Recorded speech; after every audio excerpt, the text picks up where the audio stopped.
Imagine marrying someone who despises you, only to discover that beneath their cold exterior lies a heart full of secrets and pain. In today's story, we'll uncover the shocking journey of a powerful CEO who weds a woman out of revenge, only to find himself falling deeply in love on their wedding night. But can love truly conquer betrayal?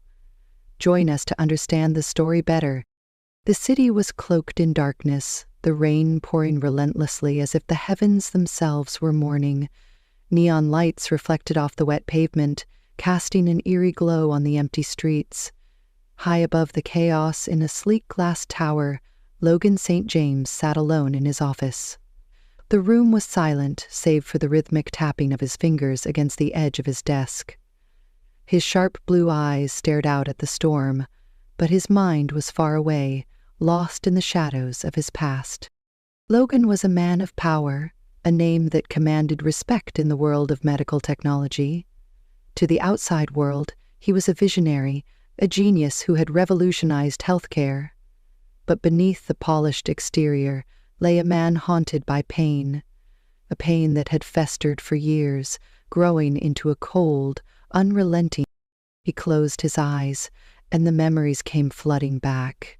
His mother's frail figure, her tear-streaked face as she clung to him, whispering apologies she didn't owe. The image of her lying alone in a hospital bed, abandoned by the man who had once promised her the world. That man was Robert Brooks, the father of Haley Brooks, the woman Logan had sworn to destroy. Logan's jaw tightened as he leaned back in his chair. He had waited years for this moment, meticulously planning every step. Now the time had come. Haley Brooks would pay for her father's sins, and Logan would finally have his revenge. But as the storm raged on outside, a small, unspoken question lingered in the back of his mind. Would revenge truly fill the void in his heart? Logan St. James hadn't always been the cold, calculating man he was today. There was a time when his life was filled with warmth, laughter, and the unconditional love of his mother, Margaret St. James. She was his world, a woman of grace and strength, who had raised him alone after his father's untimely death. For years it was just the two of them, and though they didn't have much, they had each other. But everything changed when Robert Brooks entered their lives. Robert was a wealthy businessman, charming and persuasive. He promised Margaret stability, a future free from struggle. For a brief moment, Logan believed they could finally have the family they deserved. But those promises were nothing more than lies. Robert's betrayal came swiftly and without warning. He abandoned Margaret for another woman, leaving her to pick up the pieces of a shattered life. The fallout was devastating. Margaret's health began to decline, her once bright eyes dimmed by heartbreak and exhaustion. Logan, still a teenager at the time, watched helplessly as the woman who had been his rock crumbled under the weight of Robert's betrayal. The final blow came when Margaret passed away, alone in a hospital room, her hand clutching a photograph of Logan. Logan's grief quickly turned to anger, and that anger hardened into a resolve that would shape the rest of his life. He vowed to rebuild everything they had lost, to rise above the ashes of his mother's suffering, and when he did, he would make Robert Brooks pay. Years later, Logan had kept his promise. He had built an empire in the medical technology industry, a company that saved lives and generated billions. But his success wasn't enough. The pain of his mother's death still lingered, a constant reminder of the man who had destroyed her. Then, fate handed him an opportunity. Robert Brooks was no longer the powerful man he once was. His health was failing and his fortune had dwindled. But he had a daughter, Haley Brooks. She was nothing like her father, kind, selfless, and dedicated to helping others. But to Logan, she was the perfect target. If he couldn't destroy Robert directly, he would do it through her. Logan's lips curled into a cold smile as he thought of Haley. She had no idea what was coming. The first time Logan St. James saw Haley Brooks, she was standing in the middle of a crowded community center, her hands full of donation boxes, her face flushed from the effort. She wasn't what he had expected. In his mind, the daughter of Robert Brooks would be spoiled, entitled, and oblivious to the struggles of others. But Haley was none of those things. She was ordinary. Her clothes were simple, her hair tied back in a loose ponytail, and her smile, though tired, was genuine. She moved through the room with a quiet determination, stopping to thank volunteers and offer words of encouragement. Logan watched her from a distance, his sharp eyes studying her every move. This was the woman he had spent years preparing to destroy. For a moment he hesitated, but only for a moment. Logan adjusted his tie and stepped forward, his presence commanding attention as he approached her. "Miss Brooks?" he said, his voice smooth and calculated. Haley turned, startled by the tall, impeccably dressed man standing before her. "I'm Logan St. James. I've heard about the work you're doing here, and I must say, it's impressive." Haley blinked, clearly caught off guard. "Oh, thank you," she said, her voice soft but steady. "We're just trying to do what we can for the community." Logan offered a charming smile, one he'd perfected over years of boardroom negotiations. "I'd like to help," he said simply. "Whatever you need, funding, resources, connections, consider it done." Haley's eyes widened in surprise. "That's incredibly generous of you, Mr. St. James, but why would you want to help us?" Logan tilted his head, feigning thoughtfulness. "Let's just say I believe in giving back," he replied smoothly, "and I admire people who dedicate their lives to helping others." It was a lie, of course. Logan didn't care about the community center or the people it served. This was merely the first step in his plan. By presenting himself as a benefactor, he could gain Haley's trust and insert himself into her life. From there, it would only be a matter of time before he had her exactly where he wanted her. Over the next few weeks, Logan made good on his promise. He donated a substantial sum to the community center, attended events, and even volunteered his time, always ensuring that Haley noticed his efforts. Slowly but surely, he became a fixture in her world, a presence she couldn't ignore. And yet something unexpected began to happen. The more time Logan spent around Haley, the more he found himself drawn to her. It wasn't just her kindness or her dedication to others, it was the way she carried herself, the quiet strength she exuded despite the challenges she faced. She was nothing like her father, and that realization unsettled him. Logan shook off the thought. This wasn't about her. This was about revenge, and he wouldn't let himself forget that. But as he watched Haley laugh with a group of children at the community center, a small voice in the back of his mind whispered a question he wasn't ready to answer. What if she didn't deserve this? Logan St. James was a man who thrived on control. Every move he made was calculated, every word carefully chosen. And now, as he sat across from Haley Brooks in a quiet corner of a bustling cafe, he knew he was about to make his boldest move yet. Haley looked exhausted. The dark circles under her eyes betrayed sleepless nights, and her hands trembled slightly as she stirred her coffee.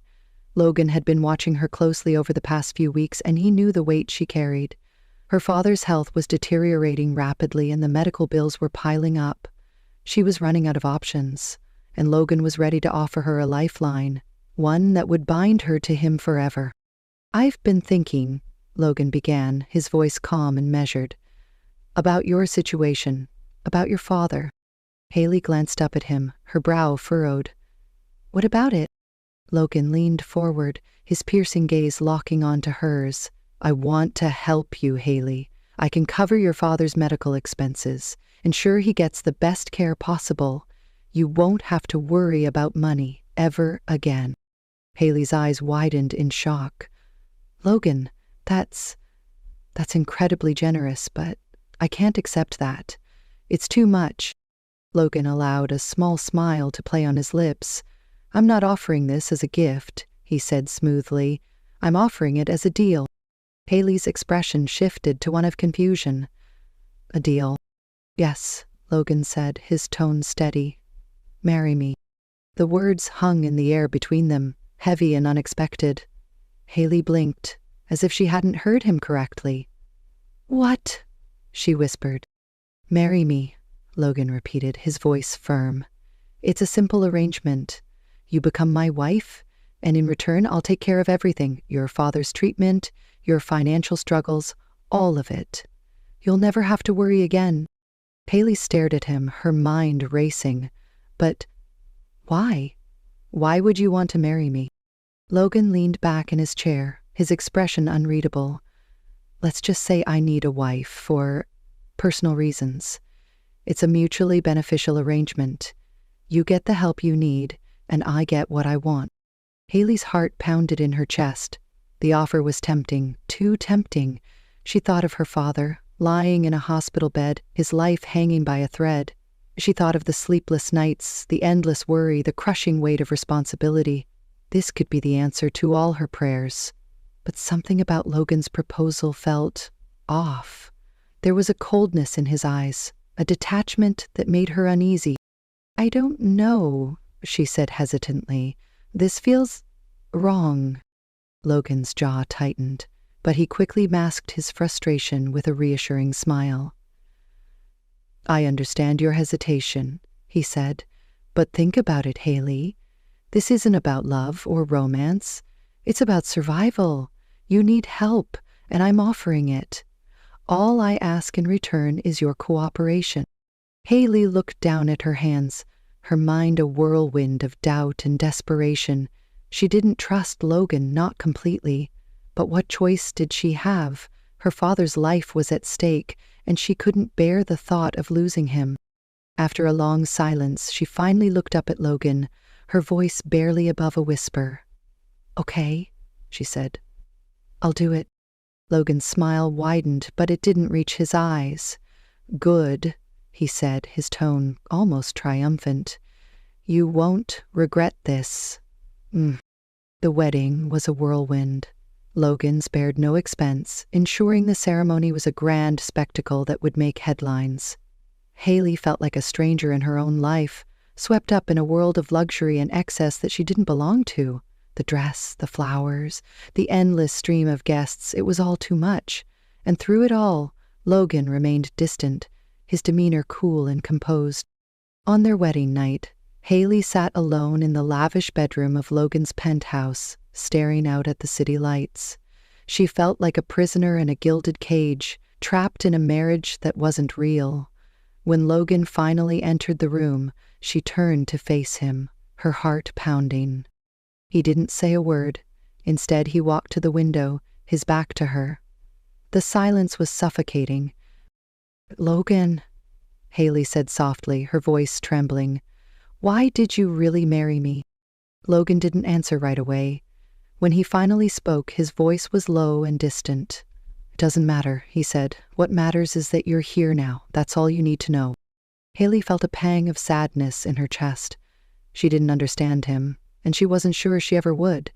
But as she lay awake that night, staring at the ceiling, she couldn't shake the feeling that there was more to Logan St. James than he was willing to show.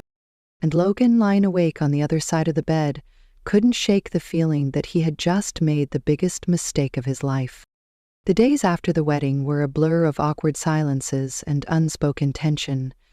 Haley moved into Logan's penthouse, a sprawling space of glass and steel that felt more like a museum than a home. She tried to adjust to her new life, but the coldness of the place and of Logan made it impossible to feel at ease. He was polite, even courteous at times, but there was always a distance between them, an invisible wall she couldn't break through. Logan, on the other hand, was finding it harder than he expected to maintain that wall. He had thought this would be easy: marry Haley, keep her close, and slowly dismantle her life as part of his revenge. But the more time he spent around her, the more cracks began to form in his carefully constructed plan. It started with the little things: the way Haley would leave a cup of coffee on his desk in the morning, even though he never asked for it. The way she would quietly tidy up the living room after he left it in disarray, never complaining or making a fuss. The way she would sit by the window in the evenings, lost in thought, her face illuminated by the soft glow of the city lights. There was a quiet strength to her, a resilience that Logan hadn't expected, and it unsettled him. One evening, Logan came home late from work to find Haley in the kitchen. She was standing at the counter, her sleeves rolled up, carefully chopping vegetables. The smell of something warm and comforting filled the air, a stark contrast to the sterile atmosphere of the penthouse. "You're cooking?" Logan asked, his voice laced with surprise. Haley glanced up at him, a small smile tugging at her lips. "I figured we both have to eat," she said simply, "and I didn't think you'd want takeout again." Logan hesitated, then stepped closer. "You didn't have to do that." "I know," Haley replied, her tone light. "But I wanted to." For a moment, Logan didn't know what to say. He wasn't used to this, someone doing something for him without expecting anything in return. It was unsettling. And yet, as he sat down at the table and tasted the meal Haley had prepared, he felt something he hadn't felt in years: warmth. Over the next few weeks, moments like these became more frequent. Haley, despite her initial discomfort, began to settle into her new role as Logan's wife. She wasn't trying to win him over or change him, she was simply being herself. And that, more than anything, was what began to chip away at Logan's defenses. But with that closeness came guilt. Logan found himself watching Haley when she wasn't looking, studying the way her brow furrowed in concentration as she read a book, or the way her laughter lit up the room when she spoke to her father on the phone. She was nothing like Robert Brooks. She was kind, selfless, and genuine in a way that Logan hadn't expected. And that realization made his plan feel wrong. One night, as they sat together in the living room, Haley turned to Logan with a hesitant smile. "Thank you," she said softly. Logan frowned. "For what?" "For helping my dad," Haley said. "I know this marriage isn't conventional, but you've done more for him than I could ever repay. It means a lot to me." Logan's chest tightened at her words. He wanted to tell her the truth, that his help wasn't out of kindness, but part of a calculated plan to destroy her, but the words wouldn't come. Instead, he nodded, his jaw clenched, as he fought the growing sense of shame that gnawed at him. As Haley turned back to her book, Logan stared at her, his mind racing. This wasn't how it was supposed to go. He was supposed to hate her, to see her as nothing more than a pawn in his game. But now, as he sat there in the quiet of the penthouse, he couldn't deny the truth. He was starting to care for her. And that terrified him. Haley had always been a curious person. It wasn't in her nature to pry, but living with Logan, this enigmatic, distant man, left her with more questions than answers. He was kind in small, fleeting ways, but there was always something guarded about him, as if he were holding back a part of himself. She told herself it wasn't her place to dig deeper. After all, their marriage wasn't built on love or trust. It was an arrangement, nothing more. But one evening, while Logan was out at a late meeting, Haley stumbled upon something she wasn't meant to see. She had been looking for a pen in his office, a simple enough task. The room was immaculate, every surface polished, every item in its place. But as she opened one of the drawers in his desk, her hand brushed against a folder. It was thick, its edges worn, as if it had been handled many times. Something about it caught her attention, and before she could stop herself, she pulled it out. Her heart sank as she flipped through the pages. Inside were documents, emails, and handwritten notes, all detailing Logan's plan to ruin her. There were records of her father's financial troubles, medical reports, and even a timeline of events leading up to their marriage. Every detail of her life had been meticulously documented, analyzed, and used against her. And at the center of it all was Logan's cold, calculated goal: revenge. Haley's hands trembled as she read the words on the page. Her mind raced, piecing together the truth. This wasn't a marriage, it was a trap. Logan hadn't married her out of kindness or necessity. He had married her to destroy her, to punish her for sins she hadn't even committed. Tears blurred her vision as she slammed the folder shut and shoved it back into the drawer. Her chest felt tight, her breaths shallow. She had trusted him, even if only a little. She had let herself believe that maybe, just maybe, there was something real between them. But now, all of that was shattered. When Logan returned home later that night, he immediately sensed that something was wrong. Haley was sitting on the edge of the couch, her face pale, her hands clenched tightly in her lap. She didn't look up when he entered the room. Haley, he said cautiously, setting his briefcase down. Is everything okay? She finally looked at him, and the pain in her eyes hit him like a punch to the gut. How long were you going to keep lying to me? She asked, her voice trembling. Logan froze. What are you talking about? Haley stood, her movements sharp and unsteady. Don't play dumb, Logan. I found the folder. I know everything. For a moment, Logan couldn't speak. His carefully constructed world was crumbling around him, and he didn't know how to stop it. Haley, I can explain. Explain? She interrupted, her voice rising. Explain what? That you married me just to get back at my father? That you've been using me this entire time? What could you possibly say to make this okay? Logan took a step toward her, his hands raised in a gesture of surrender. It wasn't supposed to be like this, he said quietly. I didn't expect— You didn't expect what? Haley snapped. That I'd find out? That I'd figure out you've been lying to me since the day we met? Logan's jaw tightened, his guilt and frustration warring within him. I didn't expect to care about you, he admitted, his voice barely above a whisper. Haley's breath caught, but she quickly shook her head, tears streaming down her face. You don't get to say that, she said, her voice breaking. You don't get to pretend this is anything other than what it is. You used me, Logan. You used me, and I'll never forgive you for that. Before Logan could respond, Haley turned and walked out of the room. The sound of the bedroom door slamming echoed through the penthouse, leaving Logan standing alone in the silence. For the first time in years, Logan felt truly powerless. He had spent so long chasing revenge, so long convincing himself that it would bring him peace. But now, as he stood there with Haley's words ringing in his ears, he realized the truth. He had destroyed the one thing that could have saved him. The penthouse felt emptier than ever.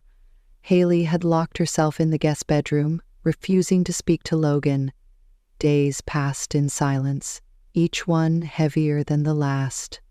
Logan tried to approach her, to explain, but every time he knocked on the door, her response was the same.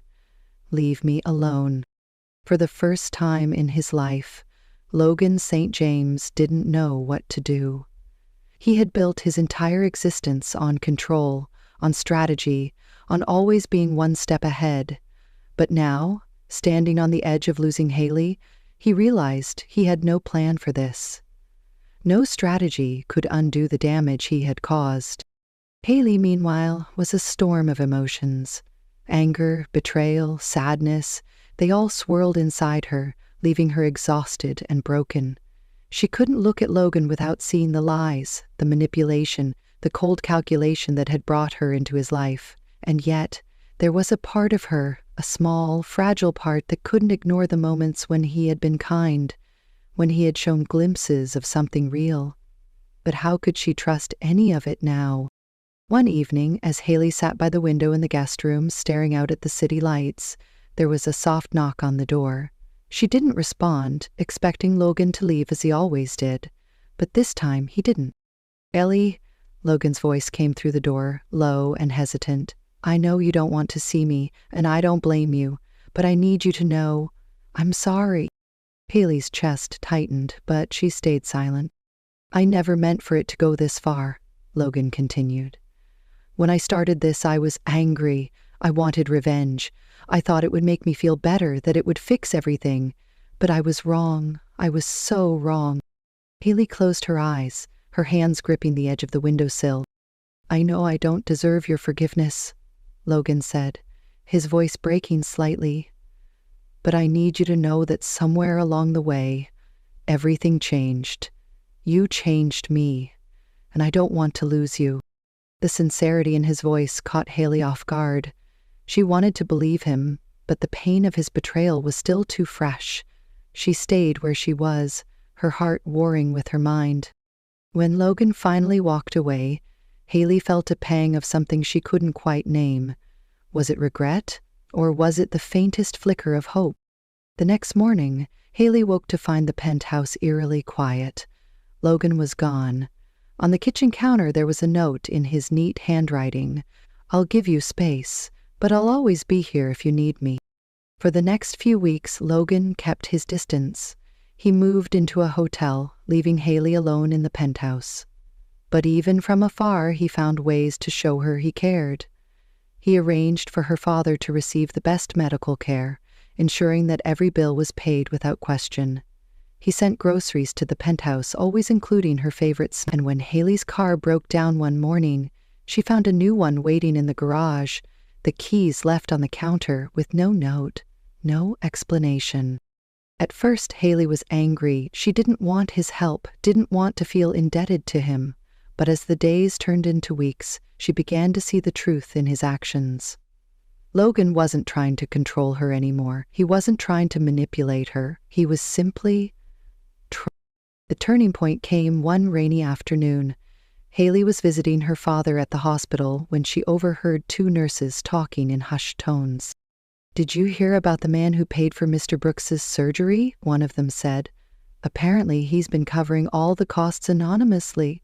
Must be someone who really cares about him." Haley's heart sank. She knew exactly who it was. That evening, as she sat alone in the penthouse, she found herself thinking about Logan. About the man who had hurt her, yes, but also about the man who had stayed by her side when she needed him most. The man who, despite everything, had shown her a kind of love she hadn't expected. When Logan returned to the penthouse later that night, he was surprised to find Haley waiting for him in the living room. She looked nervous, her hands clasped tightly in her lap. "Hi," she said softly. Logan froze, unsure of what to say. "Hi," he replied cautiously. Haley took a deep breath, her eyes meeting his. "I don't know if I can forgive you," she said honestly. "Not yet. But I can see that you're trying, and I think that means something." Logan's chest tightened, a flicker of hope sparking in his heart. "I'll keep trying," he said quietly, "for as long as it takes." Haley nodded, her expression softening. Okay. It wasn't a reconciliation, not yet, but it was a start, and for the first time in a long time, Logan felt like there was a chance, however small, that he could make things right. The days that followed were tentative, like walking on thin ice. Haley and Logan began to coexist again, but the air between them was fragile, filled with unspoken words and lingering doubts. Logan didn't push her, he gave her space, letting her set the pace. For the first time in his life, he wasn't trying to control the outcome, he was simply waiting. Haley, meanwhile, found herself watching Logan in a new light. He was different now, quieter, softer. The sharp edges of his personality seemed to have dulled, replaced by a man who was trying, in his own imperfect way, to make amends. But the scars of his betrayal still lingered, and Haley wasn't sure if she could ever fully trust him again. The final test came unexpectedly. One afternoon, Haley received a call from the hospital. Her father's condition had taken a turn for the worse, and the doctors weren't sure if he would make it through the night. Panic gripped her as she rushed to the hospital, her heart pounding in her chest. She didn't know what to do, who to turn to. And then, without thinking, she called Logan. He arrived within minutes, his face pale with concern.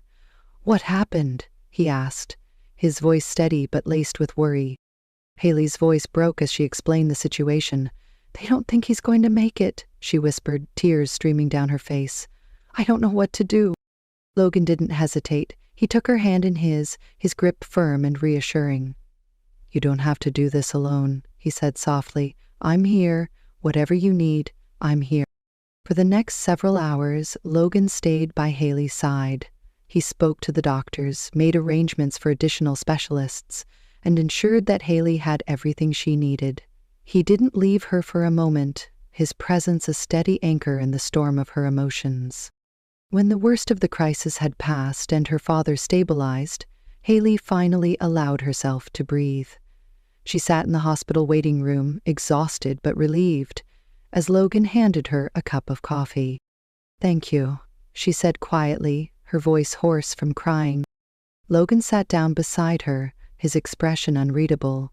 "You don't have to thank me," he said. I wanted to be here for you." Haley looked at him, really looked at him, and for the first time she saw the man he was trying to become. The man who had put aside his pride, his anger, and his need for control to be there for her when she needed him most. And in that moment, something inside her shifted. A few weeks later, Haley stood in the kitchen, watching as Logan carefully set the table for dinner. It was a simple meal, nothing like the extravagant dinners he used to arrange, but it felt more meaningful than anything she had experienced before. There was no pretense, no manipulation, just two people trying to rebuild something fragile and new. As they sat down to eat, Logan cleared his throat, his expression serious. "Haley," he began, "I know I've said this before, but I need to say it again. I'm sorry. For everything. For the lies, for the pain I caused you. I don't expect you to forgive me, but I want you to know that I'm not the same man I was when this started. You've changed me, and I'll spend the rest of my life proving to you that I'm worthy of your trust." Haley's eyes filled with tears, but this time they weren't tears of sadness. They were tears of hope. She reached across the table, taking his hand in hers. "I don't know if I'll ever forget what happened," she said honestly, "but I can see that you're trying, and I think I'm ready to try too." Logan's breath caught, his grip on her hand tightening. "You mean that?" Haley nodded, a small smile breaking through her tears. "I do." The road ahead wouldn't be easy. There were still wounds to heal, trust to rebuild, and a past to reconcile. But for the first time, Logan and Haley were facing the future together, not as enemies, not as strangers, but as two people willing to fight for something real. As they sat together in the quiet of the penthouse, the city lights twinkling outside the window, Haley leaned her head on Logan's shoulder, and for the first time in a long time, she felt at peace. Logan wrapped his arm around her, holding her close. He didn't know what the future held, but he knew one thing for certain. He would do whatever it took to protect the woman he had once sought to destroy, because now, she wasn't just part of his plan, she was his everything. Thank you so much for watching this story on Emma's Stories.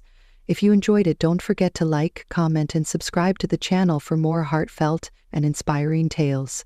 Your support means the world to us. Turn on the notification bell so you never miss a new story. See you in the next one. Evelyn Harper grew up in a sleepy town called Cloverfield, Oregon, where the biggest excitement was the annual Apple Festival. She's 25, with hazel eyes that sparkle with hope and a smile that hides the weight of her world. Her grandmother, Clara, raised her after her parents passed away. And now Clara's sick, her heart failing, the kind of illness that demands a surgery costing $80,000. Evelyn doesn't have that kind of money, not even close. She's a dreamer, sketching designs in notebooks, but life's kept her grounded, working odd jobs to scrape by. That is, until a desperate idea changes everything. Across the state line in Seattle, James Carter rules Carter Enterprises, a tech empire built by his grandfather, Henry. At 26, he's got sharp cheekbones, a voice that commands rooms, and a reputation for being untouchable. But there's a catch. Henry's will states James must marry before his 27th birthday, just months away, or lose the company to a board of greedy suits. James doesn't do love, doesn't believe in it, not after watching his parents' messy divorce. Marriage?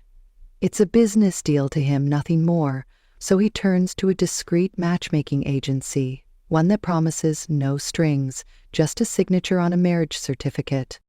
Fate steps in when Evelyn stumbles across the same agency. They offer her a deal: marry a stranger, stay married for a year, and walk away with enough cash to save Clara. She hesitates, her fingers trembling over the contract, but the thought of losing her grandmother pushes her to sign.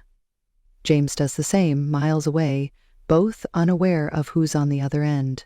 They never meet, never see each other's faces, just exchange a few texts to coordinate the legal stuff. A quick trip to the courthouse, a proxy wedding, and it's done. Evelyn gets her money, James keeps his empire, and they plan to divorce when the year's up. Simple enough, or so they think. A few weeks later, Evelyn's in Seattle, her savings drained from Clara's medical bills, clutching a resume and a dream. She's landed an interview at Carter Enterprises, a long shot for a small-town girl with no fancy degree. The office towers over the city, all glass and steel, a world away from Cloverfield's dusty streets. She steps into the lobby, her floral dress a splash of color against the corporate grays, and immediately feels out of place. Employees whisper as she passes, their eyes cutting through her like knives. Leading the pack is Megan Brooks, a senior designer with a smirk sharp enough to draw blood. "Who let the thrift store in?" Megan sneers, her clique laughing behind manicured hands. Evelyn's cheeks burn, but she straightens her spine, determined to prove she belongs. Upstairs, James sits in his corner office, staring out at the Puget Sound, his phone buzzing with a text from his wife. She's complaining about her stingy husband again, how he barely checks in. He types back, "Mine's just as bad, always whining about money." He chuckles, a rare sound, then tosses the phone aside. His assistant, Nathan Reed, knocks, reminding him of the day's interviews. James barely listens, his mind on the clock ticking toward his inheritance deadline. Little does he know, the girl stepping into the elevator downstairs, the one clutching her sketchbook like a lifeline, is about to turn his world upside down. Here's where it all begins. Evelyn Harper, a small-town dreamer from Cloverfield, Oregon, with hazel eyes and a heart full of hope, and James Carter, the steely CEO of Carter Enterprises in Seattle, bound by a secret neither understands. She's fighting to save her grandmother. He's racing to secure his legacy, and a sham marriage ties them together in ways they can't yet see. This is a story of two strangers, a lie that starts it all, and a love waiting to break through the chaos. Evelyn Harper steps out of the elevator at Carter Enterprises, her palms sweaty, her floral dress wrinkled from the long bus ride from Portland. The Seattle office buzzes with sharp suits and sharper tongues, a far cry from Cloverfield's gentle pace. She's here for an internship, a chance to turn her sketches into something real, but the air feels thick with judgment. Megan Brooks spots her first, leaning against a desk, her designer heels clicking as she saunters over. "Well, look at this," Megan says, her voice dripping with mockery. "Did you wander in from a yard sale? We don't hire charity cases here." Her clique snickers, a pack of polished wolves circling their prey. Evelyn clutches her sketchbook tighter, her throat dry, but she forces a smile. "I'm here for the interview," she says, her voice steady despite the heat rising in her chest. The interview room is a glass box, all cold lines and gleaming surfaces. Evelyn sits across from a panel of stone-faced managers, her resume trembling in her hands. They fire questions like bullets. "No degree? No experience? Why should we take a chance on you?" She talks about her designs, her love for creating beauty from nothing, but their eyes glaze over. Upstairs, James Carter watches through a one-way window, his arms crossed, his expression unreadable. He's not supposed to be here, not for a lowly intern hire, but something about her file caught his eye. Maybe it's the desperation in her application letter, the raw honesty of it. He doesn't know yet that she's his wife, the one he texts complaints to about his mystery spouse. Back in the lobby, Evelyn's hired, barely. "Intern, bottom rung," the HR rep grunts, tossing her a badge. She's assigned to the design team, under Megan's thumb. Day one is brutal. Megan dumps a stack of busy work on her desk, coffee runs and filing, smirking as she says, "Don't get comfy, small town. You won't last a week." Evelyn bites her lip, her fingers itching to sketch, but she nods and gets to work. She's not here to fight, not yet. She's here for Clara, for the paycheck that'll keep her grandmother breathing. But the whispers follow her, cutting deeper each day. Thrift store trash, they call her. Loud enough to sting, quiet enough to dodge blame. Then comes the elevator moment. It's late, the office emptying out, and Evelyn's hauling a box of files when the doors slide open. Inside stands Mr. Dawson, the janitor, his hands shaky on his mop. The box slips from her grip, papers scattering, and he bends to help. his knees creaking. "Oh, you don't have to," she says, kneeling beside him. "Nonsense, miss," he replies, his voice warm. "Folks don't usually see me. Nice to be noticed." She smiles. Real this time. And they chat as they gather the mess, his stories of old Seattle filling the air. James steps in just then, unnoticed, his eyes narrowing as he watches. He's used to people ignoring Dawson, stepping over him like he's invisible. Evelyn's kindness, her ease with the old man, it sticks with him, a flicker of something he can't name. That night, Evelyn collapses onto a rented cot in a cramped Seattle apartment, her phone lighting up with a text from her husband. She types, "Work was hell today. My boss is a jerk and everyone hates me." Across town, James lounges in his penthouse, the city skyline glittering beyond his window. His phone buzzes, and he reads her message, smirking as he replies, "Same here. My wife's a nag, always complaining." They vent back and forth, strangers bonded by frustration, never suspecting they're talking about each other. Evelyn laughs at his dry humor, a rare bright spot in her day, while James feels a tug of warmth he brushes off as nothing. Next morning, Megan ramps up the torment. She accidentally spills coffee on Evelyn's sketches, her apology dripping with fake sugar. "Oops, guess you'll have to start over," she says, her eyes gleaming. Evelyn salvages what she can, her hands shaking, but she doesn't snap. She's tougher than they think, forged by years of scraping by in Cloverfield. James catches the tail end of it, striding past on his way to a meeting. "Enough," he barks, his voice low but lethal. Megan freezes, her smirk fading, and Evelyn looks up, startled. He doesn't meet her gaze, just keeps walking, but the air shifts. She doesn't know why he stepped in, doesn't know he's starting to see her. Days turn to weeks, and Evelyn carves out a space, small but hers. She stays late refining designs, proving her worth one pencil stroke at a time. James watches from afar, his texts with his wife growing longer, more personal. He doesn't admit it, not even to himself, but she's creeping under his skin. Evelyn, meanwhile, clings to her mystery husband's words, a lifeline in this cold corporate sea, their two souls circling each other, blind to the truth, their lives tangled in ways they can't yet untangle. Evelyn Harper's days at Carter Enterprises settle into a grueling rhythm, her desk a fortress of papers and half-finished sketches. She's been an intern for 2 months now, her hands stained with graphite, her spirit bruised but unbroken. Megan Brooks keeps the pressure on, her taunts sharper with every passing week. "Still here, small town," Megan says one morning, tossing a stack of revisions onto Evelyn's desk. "Guess you're too stubborn to quit." Evelyn grits her teeth, nodding silently, her focus on a design project that could change everything. It's a pitch for a new app interface, sleek and intuitive, something she's poured her soul into. She stays late, the office lights dimming around her, determined to make it perfect. The day of the pitch arrives, a Friday afternoon in the conference room, all glass walls and polished oak. Evelyn stands at the front, her floral dress swapped for a borrowed blazer, her voice steady as she unveils her work. "It's about connection," she says, clicking through slides of soft blues and flowing lines. "Making tech feel human."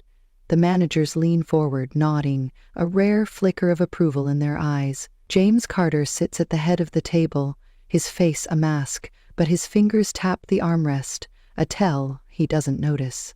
When she finishes, the room claps, a sound that echoes in her chest. "Good work, Harper," one manager says, and Evelyn's heart leaps. Megan's smile tightens, her nails digging into her palms. Word spreads fast. By Monday, Evelyn's the talk of the floor, her design slated for development. Megan corners her in the break room, her voice low and venomous. "Think you're special now? You're nothing but a fluke." She shoves past, leaving Evelyn rattled but resolute.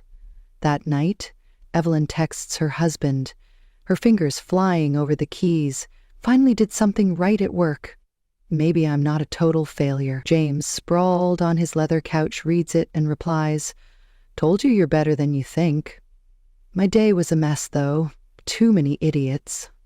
She smiles at his gruff tone, a warmth blooming she can't explain. James starts finding excuses to linger near Evelyn's desk, dropping off files himself instead of sending Nathan. He catches her humming once, a soft tune from Cloverfield, and it sticks with him all day. He doesn't know why he's drawn to her, why her quiet strength pulls at him. Meanwhile, a new player enters the game. Lydia Pierce strides into his office unannounced, her heels clicking, her perfume sharp. "Hello, husband," she purrs, tossing a fake marriage certificate on his desk. She's the woman he thought he married, the agency's pick, and now she's back demanding $3 million to keep up the charade. "You need me to secure your inheritance," she says, her eyes cold. James clenches his jaw, torn between paying her off and digging deeper. The tension spikes during a business trip to San Francisco. A client meeting James insists Evelyn join.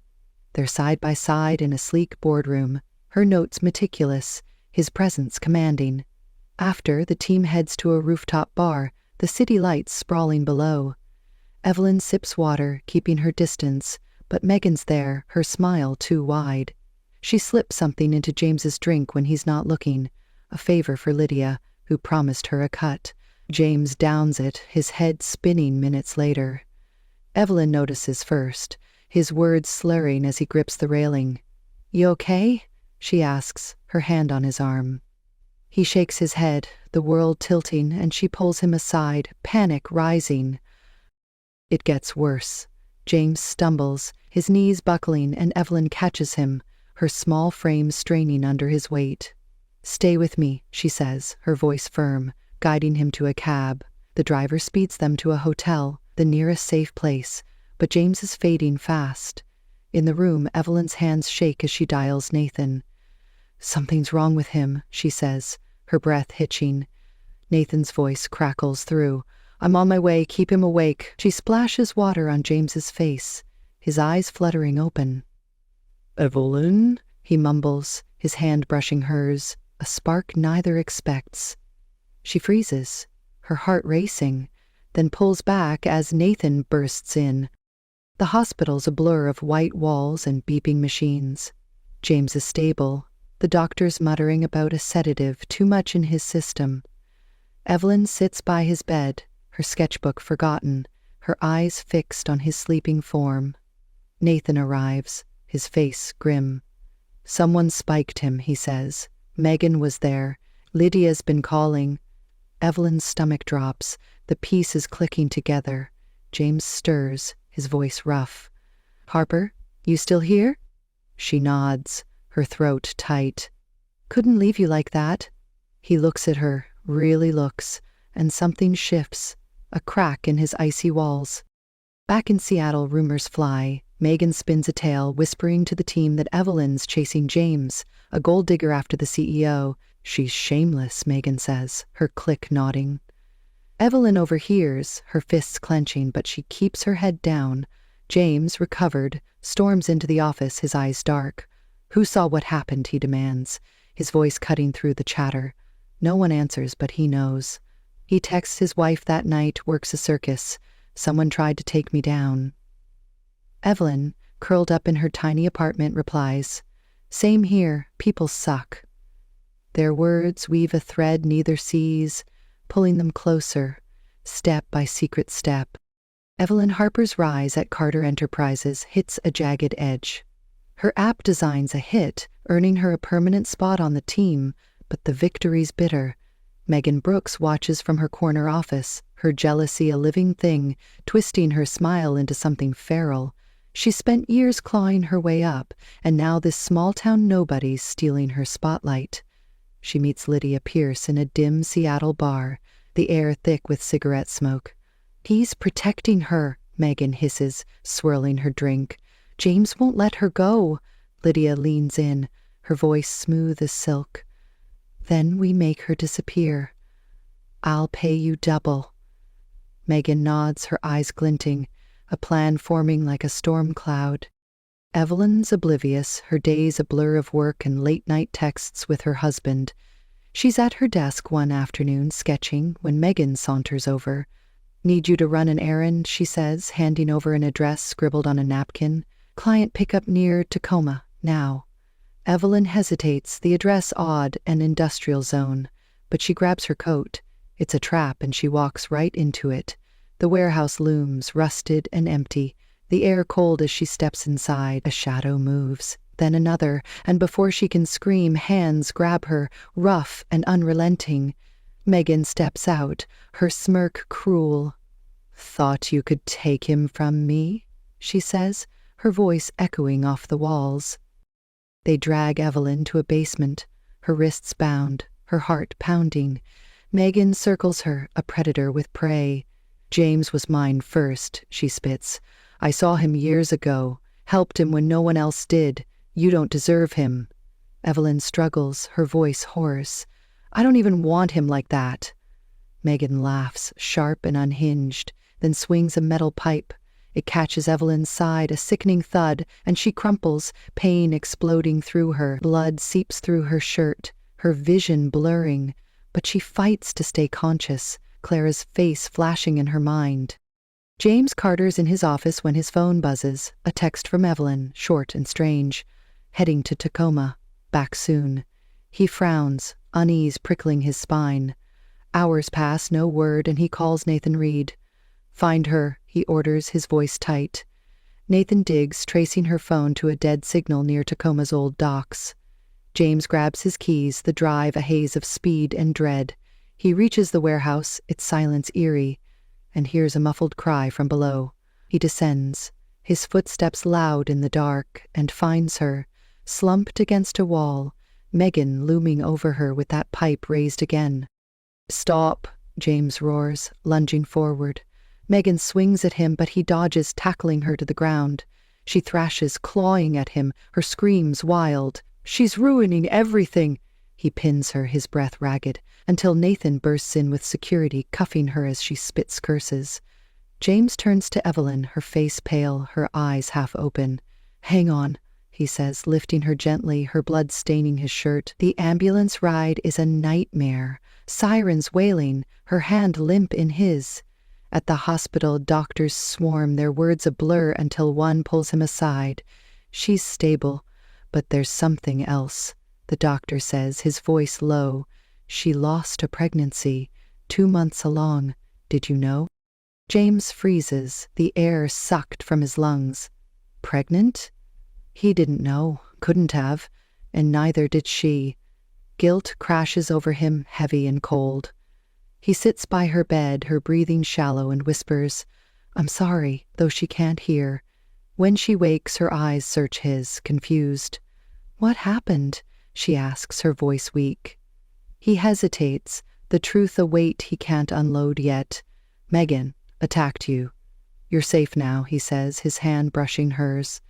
She nods, too tired to press, and he vows to keep the loss buried, at least for now. Back at Carter Enterprises, Nathan uncovers Lydia's role. "She paid Megan," he says, handing James a bank record. "And there's more. Your marriage to her, never legal. Paperwork glitch years back." James's jaw tightens, his mind reeling. If Lydia's not his wife, then who is? He texts his wife, needing her steady words. "Rough day, someone got hurt. My fault," he types. Evelyn, propped up in her hospital bed, reads it and replies, "Not your fault, people are crazy. I got hurt too." Their messages intertwine, a lifeline in the chaos, neither knowing they're comforting each other. Megan's hauled off, ranting about James, her obsession laid bare. Lydia vanishes, her phone dead, but James doesn't care. He's at Evelyn's side when she's discharged, driving her home to her tiny apartment. "You didn't have to," she says, her voice soft. "Yeah, I did," he replies, his eyes on her, dark with something new. She feels it too, a pull she can't name, but the shadows of that basement linger, and so does a truth he's hiding. They're closer than ever, yet miles apart, the secret of their bond ticking like a bomb. Evelyn Harper limps out of the hospital, her side aching, her spirit frayed but intact. James Carter drives her back to her Seattle apartment, the silence between them thick with unspoken words. He walks her to the door, his hand hovering near her elbow, ready to catch her if she stumbles. "Rest up," he says, his voice rough. "Call if you need anything." She nods, her hazel eyes meeting his, a flicker of gratitude there. He lingers a moment, then turns away, the weight of her attack and that hidden loss pressing on his chest. Evelyn watches him go, confused by the warmth she feels, a thread pulling her toward him she can't untangle. At Carter Enterprises, James buries himself in work, his office a fortress of glass and steel. Nathan Reed knocks, his face tense, a folder in hand. "Got something big," Nathan says, sliding it across the desk. James flips it open, his eyes scanning the pages. "Lydia Pierce isn't your wife," Nathan explains. "The agency messed up the filing 3 years ago. Marriage never registered." James leans back, his mind racing. "Then who is?" he asks, his voice low. Nathan hesitates, then drops the bomb. "Evelyn Harper. Her name's on the real certificate, signed the same day as yours." James stares, the air gone still. Evelyn? His intern? His savior? His wife? Across town, Evelyn recovers at home, a cramped Portland rental she shares with her grandmother, Clara. She's on the couch, a blanket over her knees, her phone buzzing with a text from her husband. "Feeling lost today," it reads. "You okay?" She smiles faintly, typing back, "Rough week, got hurt, but I'm healing." Clara shuffles in, her gray hair tied back, a tray of tea in her hands. "Who's that mystery man you're always texting?" she teases, setting it down. Evelyn shrugs. "Just my husband, the fake one." Clara chuckles, then nods at a black credit card on the table. "Found that in your bag. Fancy. Who gave it to you?" Evelyn picks it up, her brow furrowing. "James, my boss, said it was for emergencies." She stares at the card, its sleek surface catching the light, and a memory clicks. Months ago, her husband sent her a card just like this, a lifeline when Clara's bills piled up. She grabs her phone, her hands trembling, and dials the number she's texted 100 times. It rings, and upstairs James's phone lights up, the same number flashing on his screen. He answers, his voice cautious. "Hello?" Evelyn freezes, her breath catching. "James?" she says, her voice a whisper. He goes silent, then, "Evelyn?" The line crackles with realization, a bridge snapping into place. Clara watches, her eyes wide. "What's going on, honey?" Evelyn drops the phone, her mind spinning. "He's my husband," she says, the words tumbling out. "James Carter, my boss, the guy I've been texting is him." Clara blinks, then laughs, a hearty sound. "Well, I'll be. That boy who drove you home? Your stingy husband's the big shot?" Evelyn nods, dazed, piecing it together. The late-night rants, the shared frustrations, the comfort they found in each other, all with the man she's worked beside for months. She grabs the card again, its weight suddenly heavy, proof of a bond she never saw. James paces his penthouse, the city skyline a blur beyond his window. Nathan's words echo. Evelyn Harper, his wife. He remembers her in that elevator with Dawson, her quiet strength in San Francisco, her hand on his in the hospital. It fits too perfectly, and yet it terrifies him. He texts her, testing the waters. "Need to talk. Can we meet?" Her reply comes fast. "Yes, tomorrow, my place." He exhales, his heart pounding, a mix of dread and hope he can't shake. Next morning, James arrives at Evelyn's door, his suit traded for a sweater, his guard down. Clara opens it, her grin sly. "So, you're the husband who never visits," she says, ushering him in. Evelyn stands in the living room, her arms crossed, her eyes wary. "Is it true?" she asks, her voice steady. "You're him?" James nods, stepping closer. "Yeah." "I didn't know either. The agency screwed us both." She searches his face, then softens. "All those texts, that was you?" He smiles, faint but real. "Every word." They sit, the air thick with questions. "Why didn't we meet?" she asks. "I wanted it quick, clean," he says. "Thought you did too." She nods. "I needed the money for Clara. Didn't care who you were." A beat passes, then she frowns. But now? I can't be the other woman, James. Not if you're still married. He leans forward, his voice firm. I'm not. Lydia was a lie. You're the only one. Her breath catches, her heart tripping over itself. She wants to believe him, wants to feel this pull, but fear holds her back. A shadow of doubt she can't shake yet. Evelyn Harper stands in her Portland living room, the rain tapping against the windows, her heart a tangle of hope and hesitation. James Carter faces her, his sweater damp from the downpour outside, his eyes locked on hers. I love you, he says, the words raw, spilling out like they've been trapped too long. I didn't know it was you, Evelyn, but it's always been you. She stares, her breath shallow, the weight of his confession crashing over her. You're married, she whispers, stepping back.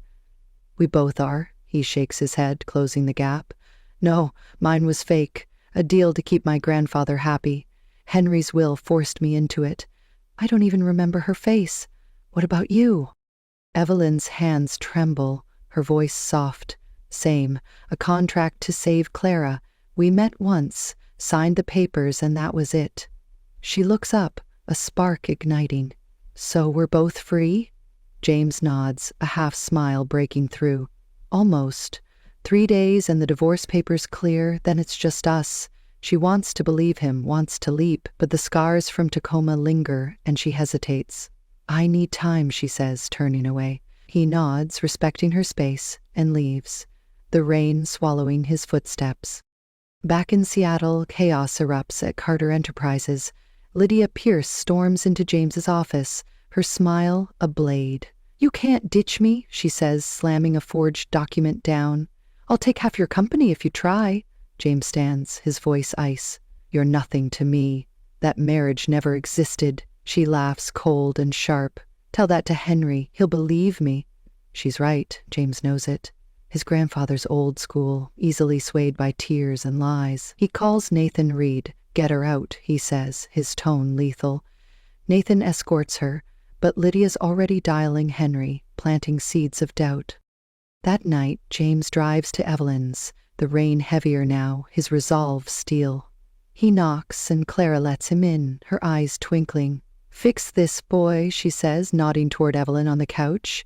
He kneels before her, rain dripping from his hair. I meant it, he says. You're my wife, my real one, and I'm done pretending otherwise. Evelyn's eyes well up, her voice breaking. I love you too, I just didn't know how to say it. They lean in, their foreheads touching, the world fading until a crash shatters the moment. The window splinters, glass raining down, and Megan Brooks steps through, her eyes wild, a knife in hand. You don't get him, Megan screams, lunging at Evelyn. James pulls her back, his arm shielding her as Megan swings. She's nothing, Megan shrieks, her voice cracking. I saved you years ago, James, from that drunk on the street. Me? He freezes, a memory flickering. A girl, a scuffle, a kind act he'd forgotten. That was you, he says, stunned. She nods, tears mixing with rain. I loved you then. I love you now. Evelyn grips his hand, her voice steady. Let her go, James. She's lost. He nods, pinning Megan until Nathan bursts in with police, their lights flashing through the storm.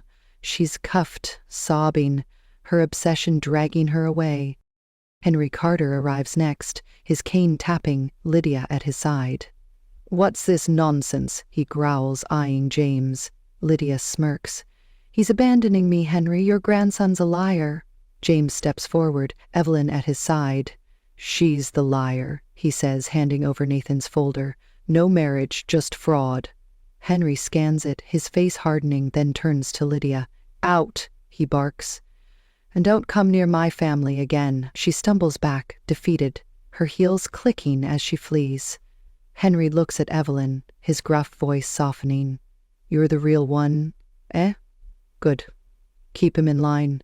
He winks, then heads out, leaving them alone. James turns to Evelyn, the rain slowing outside.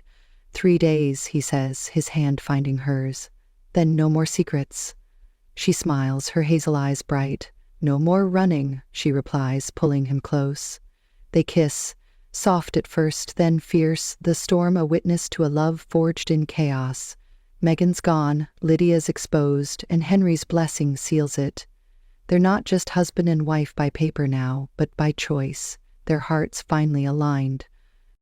Evelyn Harper wakes in her Portland apartment, the morning sun spilling through the curtains, soft and golden. The chaos of the past days feels like a distant echo, the rain replaced by a quiet calm. James Carter sleeps beside her, his arm draped over her waist, his breathing steady. She traces his face with her eyes, the sharp lines softened in rest, and marvels at how they got here. 3 days have passed since that stormy night, since Megan's arrest and Lydia's downfall. The divorce papers, a formality now, cleared yesterday, leaving them free, truly free, to choose each other. She slips out of bed, her bare feet padding to the kitchen, a smile tugging at her lips. Clara's already up, stirring oatmeal at the stove, her gray hair catching the light. "Morning, honey," she says, glancing over. "Your man still out?" Evelyn nods, leaning against the counter. "He's exhausted, been a wild week." Clara chuckles, spooning breakfast into bowls. "Wild's an understatement. That boy jumped through hell for you." "Good catch." Evelyn blushes, her heart swelling. "He did, didn't he?" She sets the table, the clink of dishes a gentle rhythm, and Clara sits, her eyes sharp. "So, you two sticking it out? No more fake marriage nonsense?" Evelyn smiles, firm. "No more fakes. It's real now." James stirs, joining them, his hair mussed, his sweater swapped for a borrowed tee. "Smells good," he says, kissing Evelyn's cheek before sitting. Clara slides him a bowl, her grin sly. "Better treat her right, Mr. CEO. I want great-grandkids someday." He laughs, a rare, full sound, and nods. "Working on it, Clara." They eat, the room warm with chatter, Clara teasing James about his city ways, Evelyn laughing at his flustered replies. It's simple, this moment, but it's everything. A family stitched together from broken threads. Back at Carter Enterprises, Evelyn's design launches, the app a hit across Seattle. She's no intern now, but a designer, her name on the project, her sketches brought to life. James watches her present at a team meeting, her confidence quiet but unshakable, and feels a pride he can't voice. Megan's gone, locked away, her trial pending, and Lydia's vanish, her schemes dust.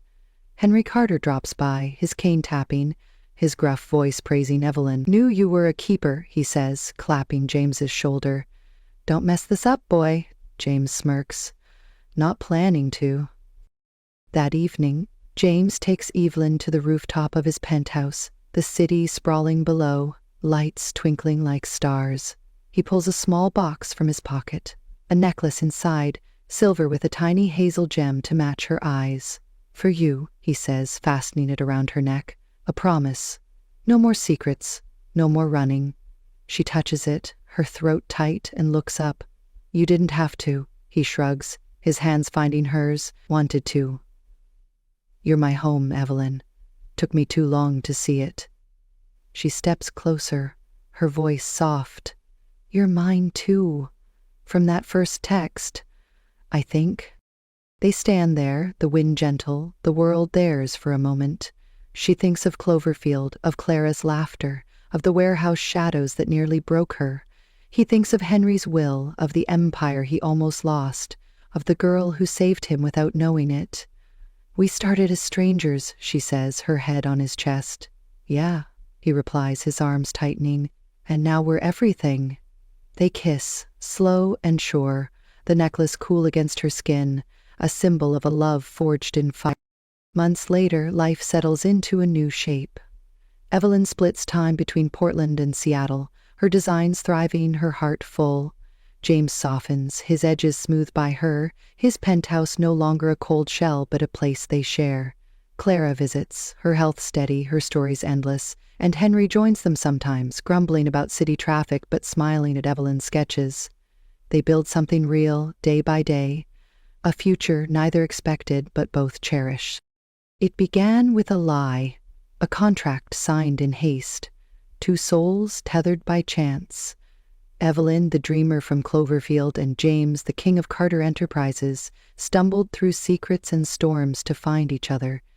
Now, as the sun sets over Seattle, they stand together, not just husband and wife by law, but by choice, their love a quiet triumph over every odd they've faced. What happens when a locked door leads you to the man who could change your life forever? Meet Rachel Bennett, a 25-year-old designer at Starlight Designs, a top fashion company in San Francisco. She's got big dreams, a sharp mind, and a heart full of grit, but her coworkers don't always see it that way. Rachel's the kind of person who stays late, sketching ideas that go beyond her job description, only to be told she's reaching too far. It's tough when your passion feels like a target on your back. Picture this. It's a chilly evening in 2025, and Rachel's day is already a mess. Her boss piles on extra work, her desk is a chaos of fabric swatches, and now she's trudging home, hoping for a quiet night. But fate has other plans. When she gets to her upscale Mission District apartment, the electronic locks are down, a glitch from some fancy system upgrade. No key, no way in, and the thought of crashing in the lobby feels like admitting defeat. Rachel's not one to give up, though. She remembers a neighbor, a guy she's seen once or twice in the parking garage, always in a sharp suit, always in a hurry. Desperate, she knocks on his door, half expecting to be turned away. That's when she meets Daniel Foster, a man who's about to flip her world upside down.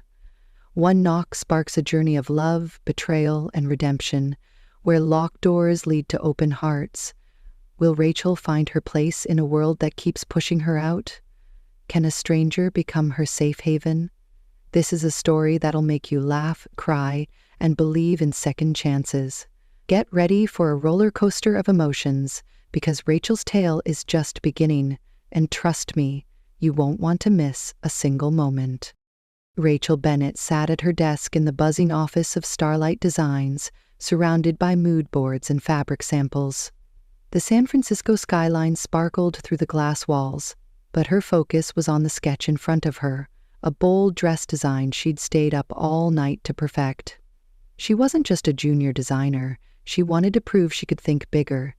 As she added a final flourish, a sharp voice cut through her thoughts. Margaret Hayes, her manager, loomed over her desk, arms crossed. "Rachel, your job is to follow my instructions, not to play artist with projects that aren't yours. Have you even finished the sales report I asked for?" Rachel's cheeks burned. "I finished it, Margaret. I just thought this design could help with the spring collection." Margaret scoffed. "Ambition doesn't pay your salary. Keep this up and I'll have to rethink your place here." Across the room, Isabel Ward, another designer, smirked. "Nice try, Rachel. Stick to coffee runs next time." The words stung, but Rachel bit her lip and turned back to her sketch. She'd graduated top of her class from a prestigious design school, yet here she was, fighting for scraps of respect. By 6 o'clock, the office emptied out, leaving Rachel alone with her thoughts. She packed her bag, her mind replaying Margaret's warning. As she stepped into the cool evening air, her phone buzzed with an email from the apartment management. "Due to a system upgrade, the electronic locks in your building are temporarily offline. Repairs begin tomorrow. Please make alternate arrangements for tonight." Rachel stopped dead on the sidewalk. Alternate arrangements? She checked her keychain, hoping for a miracle, but no luck. Her spare key was inside her locked apartment. The idea of sleeping in the lobby felt pathetic, and a hotel was out of the question. Her paycheck barely covered rent in the pricey Mission District. She scrolled through her contacts, but her few friends lived across the city, and crashing with them meant a long bus ride she didn't have the energy for. Rachel trudged to her building, a sleek high-rise with a now useless keycard scanner. The lobby was empty, the security guard shrugging when she asked for help. It's just one night, she told herself, but the weight of the day pressed harder. Then she remembered him, the neighbor from 12B. She'd seen him a few times in the parking garage, always in a tailored suit, carrying a leather briefcase. He'd nodded once when she held the elevator, his eyes sharp but not unkind. Maybe he'd let her crash on his couch. It was a long shot, but Rachel was out of options. She took the elevator to the 12th floor, her heart pounding as she stood outside 12B. The door was dark wood, polished, with a faint glow of light underneath. She knocked, half hoping no one would answer. Footsteps approached, and the door swung open. There he was, Daniel Foster.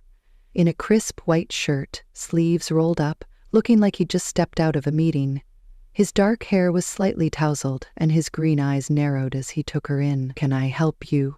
he asked, his voice low and guarded. Rachel swallowed. "Hi, I'm Rachel, from 12A. I know we've only met in passing, but the building's locks are down and I can't get into my place. Could I maybe stay here tonight? I'll pay you for the trouble and I can help with chores or whatever you need." Daniel leaned against the door frame, studying her. "You're asking to crash at a stranger's place? That's bold." Rachel's face heated. "I'm not a stranger, exactly. We've seen each other around. I'm desperate, okay? I won't be any trouble." He raised an eyebrow, then stepped aside. "Fine. One night. But you're cooking dinner, deal?" Rachel nodded, relief flooding her. "Deal." She followed him inside, struck by how sleek his apartment was, all glass and steel with a view of the city lights. It screamed money, but she pushed the thought aside. Daniel handed her an apron and pointed to the kitchen. "I'm starving, and I'm not eating takeout again. Make something edible." Rachel laughed nervously. "No pressure, right?" She rummaged through his fridge, finding eggs, bread, and some vegetables. Cooking wasn't her strength, but she'd try. As she cracked eggs into a pan, the oil sizzled too loudly and smoke curled up. "Oh no," she muttered, waving a dish towel. Daniel appeared, smirking. "You planning to burn my kitchen down?" Rachel groaned. "It's under control. Sort of." He grabbed a spatula and flipped the eggs with ease. "Maybe stick to chopping for now." They sat at his counter with slightly scorched omelets, the tension easing. Rachel's hands were still sticky with egg yolk, and she glanced around, embarrassed. "Mind if I wash up?" she asked. Daniel nodded, pointing down the hall. "Bathroom, second door on the left. Don't get lost." Rachel smiled, grabbing her bag, and headed off. The apartment was bigger than she'd realized, with polished floors and modern art on the walls. She reached the hall, counting doors, but in her flustered state she misjudged. She opened what she thought was the bathroom, only to freeze. Steam billowed out, and there was Daniel, mid-shower, standing behind a frosted glass door. He hadn't heard her over the water, but his silhouette was clear enough to make her heart skip. "Oh my gosh," she gasped, slamming the door shut, her face burning. "Wrong." Rachel bolted back to the kitchen, mortified, and busied herself with dishes, hoping he hadn't noticed. Minutes later, Daniel strolled in, towel drying his hair, now in a fresh shirt. His smirk told her he knew. "Take a wrong turn?" he asked, eyes twinkling. Rachel buried her face in her hands. "I'm so sorry, I thought it was the bathroom. I didn't see anything, I swear." He laughed, a warm sound that eased her panic. "Relax, Rachel. You're not the first to get lost in here. Let's just eat before you set off any more alarms." She peeked through her fingers, relieved he wasn't mad. "You're way too calm about this," she muttered. Daniel shrugged. "Life's too short to sweat the small stuff. Now, tell me about your day. Those omelets aren't distracting me." They settled back at the counter, and Rachel opened up, the shower mishap fading into a shared chuckle. "I'm a designer at Starlight Designs, but my boss thinks I'm overstepping," she said. Today she basically said, "I'm on thin ice." Daniel listened, his gaze thoughtful. "Sounds like she's threatened by you. Keep doing your thing. People like that hate it when you don't quit." Rachel blinked, surprised by his insight. "Thanks. That's actually helpful." As they cleaned up, her phone buzzed with an email from Margaret. "Rachel, I need the revised sketches by 8 a.m. tomorrow. No excuses." She groaned, rubbing her temples. Daniel glanced over. "Rough day?" "Rough life," she muttered. He pointed to a guest room down the hall. "Get some rest. You look like you need it." Rachel smiled faintly, her mind still spinning from the day, and now, the image of Daniel's blurry silhouette. She had no idea this was just the start of something much bigger. Rachel woke to the smell of coffee drifting through Daniel's apartment. Sunlight poured through the floor-to-ceiling windows, casting a warm glow over the San Francisco skyline. She stretched, still in yesterday's clothes, and checked her phone. An email from the building management sat in her inbox. Lock repairs delayed. System won't be fixed for at least 2 more days. Rachel sighed. 2 days. She couldn't afford a hotel, and imposing on Daniel longer felt like pushing her luck. But what choice did she have? She padded to the kitchen where Daniel was pouring coffee, his dark hair still damp from a shower. He glanced up, unfazed. "Sleep okay?" he asked. Rachel nodded. "Yeah, thanks. I just got bad news, though. Locks are still down. I can find somewhere else if it's too much trouble." Daniel handed her a mug. "You're already here. Stay till it's fixed. Just don't burn my kitchen again." She laughed, relaxing a bit. "No promises, but I'll try." Determined to pull her weight, Rachel offered to cook dinner again. Daniel raised an eyebrow but didn't argue. She scanned his pantry, settling on grilled cheese sandwiches, something she couldn't mess up too badly. As she melted butter in a pan, Daniel leaned against the counter, watching. "You're serious about this cooking thing, huh?" he said. Rachel grinned. "Gotta earn my keep. Plus, I'm not letting those eggs define me." The sandwiches turned out golden, if a little uneven, and they ate at his dining table, the city lights twinkling outside. "So," Daniel said, "you mentioned your boss yesterday. What's her deal?" Rachel hesitated, then opened up. "Margaret's tough. I pitched a new design and she acted like I was stepping on her toes. Then there's Isabel, who's always waiting for me to fail. It's like they see my ideas as a threat." Daniel listened, his green eyes steady. "Sounds like you're surrounded by people scared of your potential. Keep pushing. They'll either adapt or break." His words hit her hard, a mix of blunt and kind that made her feel seen. The next day, Rachel headed to Starlight Designs, her revised sketches tucked under her arm. The office hummed with chatter, but it quieted when she walked in. Isabel was at her desk, smirking over a coffee cup.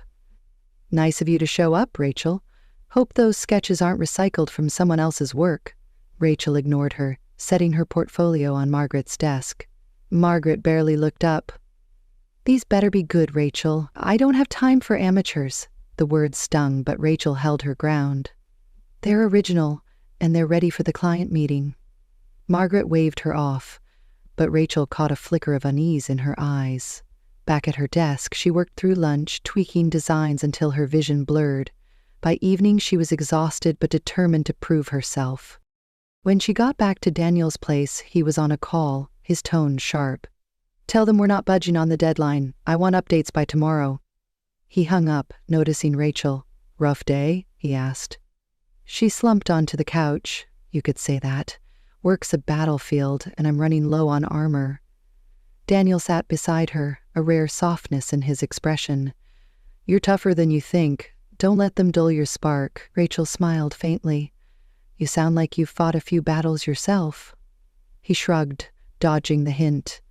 "Let's just say, I know what it's like to be underestimated." That night, Rachel needed a break. She suggested grabbing drinks at a cozy coffee shop nearby, one with string lights and wooden tables. Daniel agreed, and they walked through the Mission District, the air crisp with fall. At the shop, Rachel ordered a spiked latte, joking she needed liquid courage to survive work. One drink turned to 2, then 3, and soon she was tipsy, her guard down. Daniel, sipping a black coffee, watched her with amusement. "You're chatty when you're buzzed," he said. Rachel giggled, leaning closer. "Maybe I just like talking to you. You're not as scary as you pretend." Her words slurred, and before she could stop herself, she leaned in, aiming for a kiss. Daniel caught her shoulders gently, pulling back. "Rachel, you're drunk. Let's get you home." Her face burned with embarrassment. "I'm so sorry, I didn't mean—" He shook his head, his voice soft. "It's okay, I just want us to be real with each other, not rushed by a bad latte." Back at his apartment, Daniel handed her water and a blanket. "Get some sleep. We'll laugh about this tomorrow." Rachel nodded, mortified but grateful for his kindness. The next morning, she woke with a headache and a fuzzy memory of the night. Daniel was in the kitchen, making toast, acting like nothing happened. She mumbled an apology, but he waved it off. "You're fine, Rachel. Just don't make a habit of kissing strangers." She laughed, tension easing. "Noted. Thanks for not making it weird."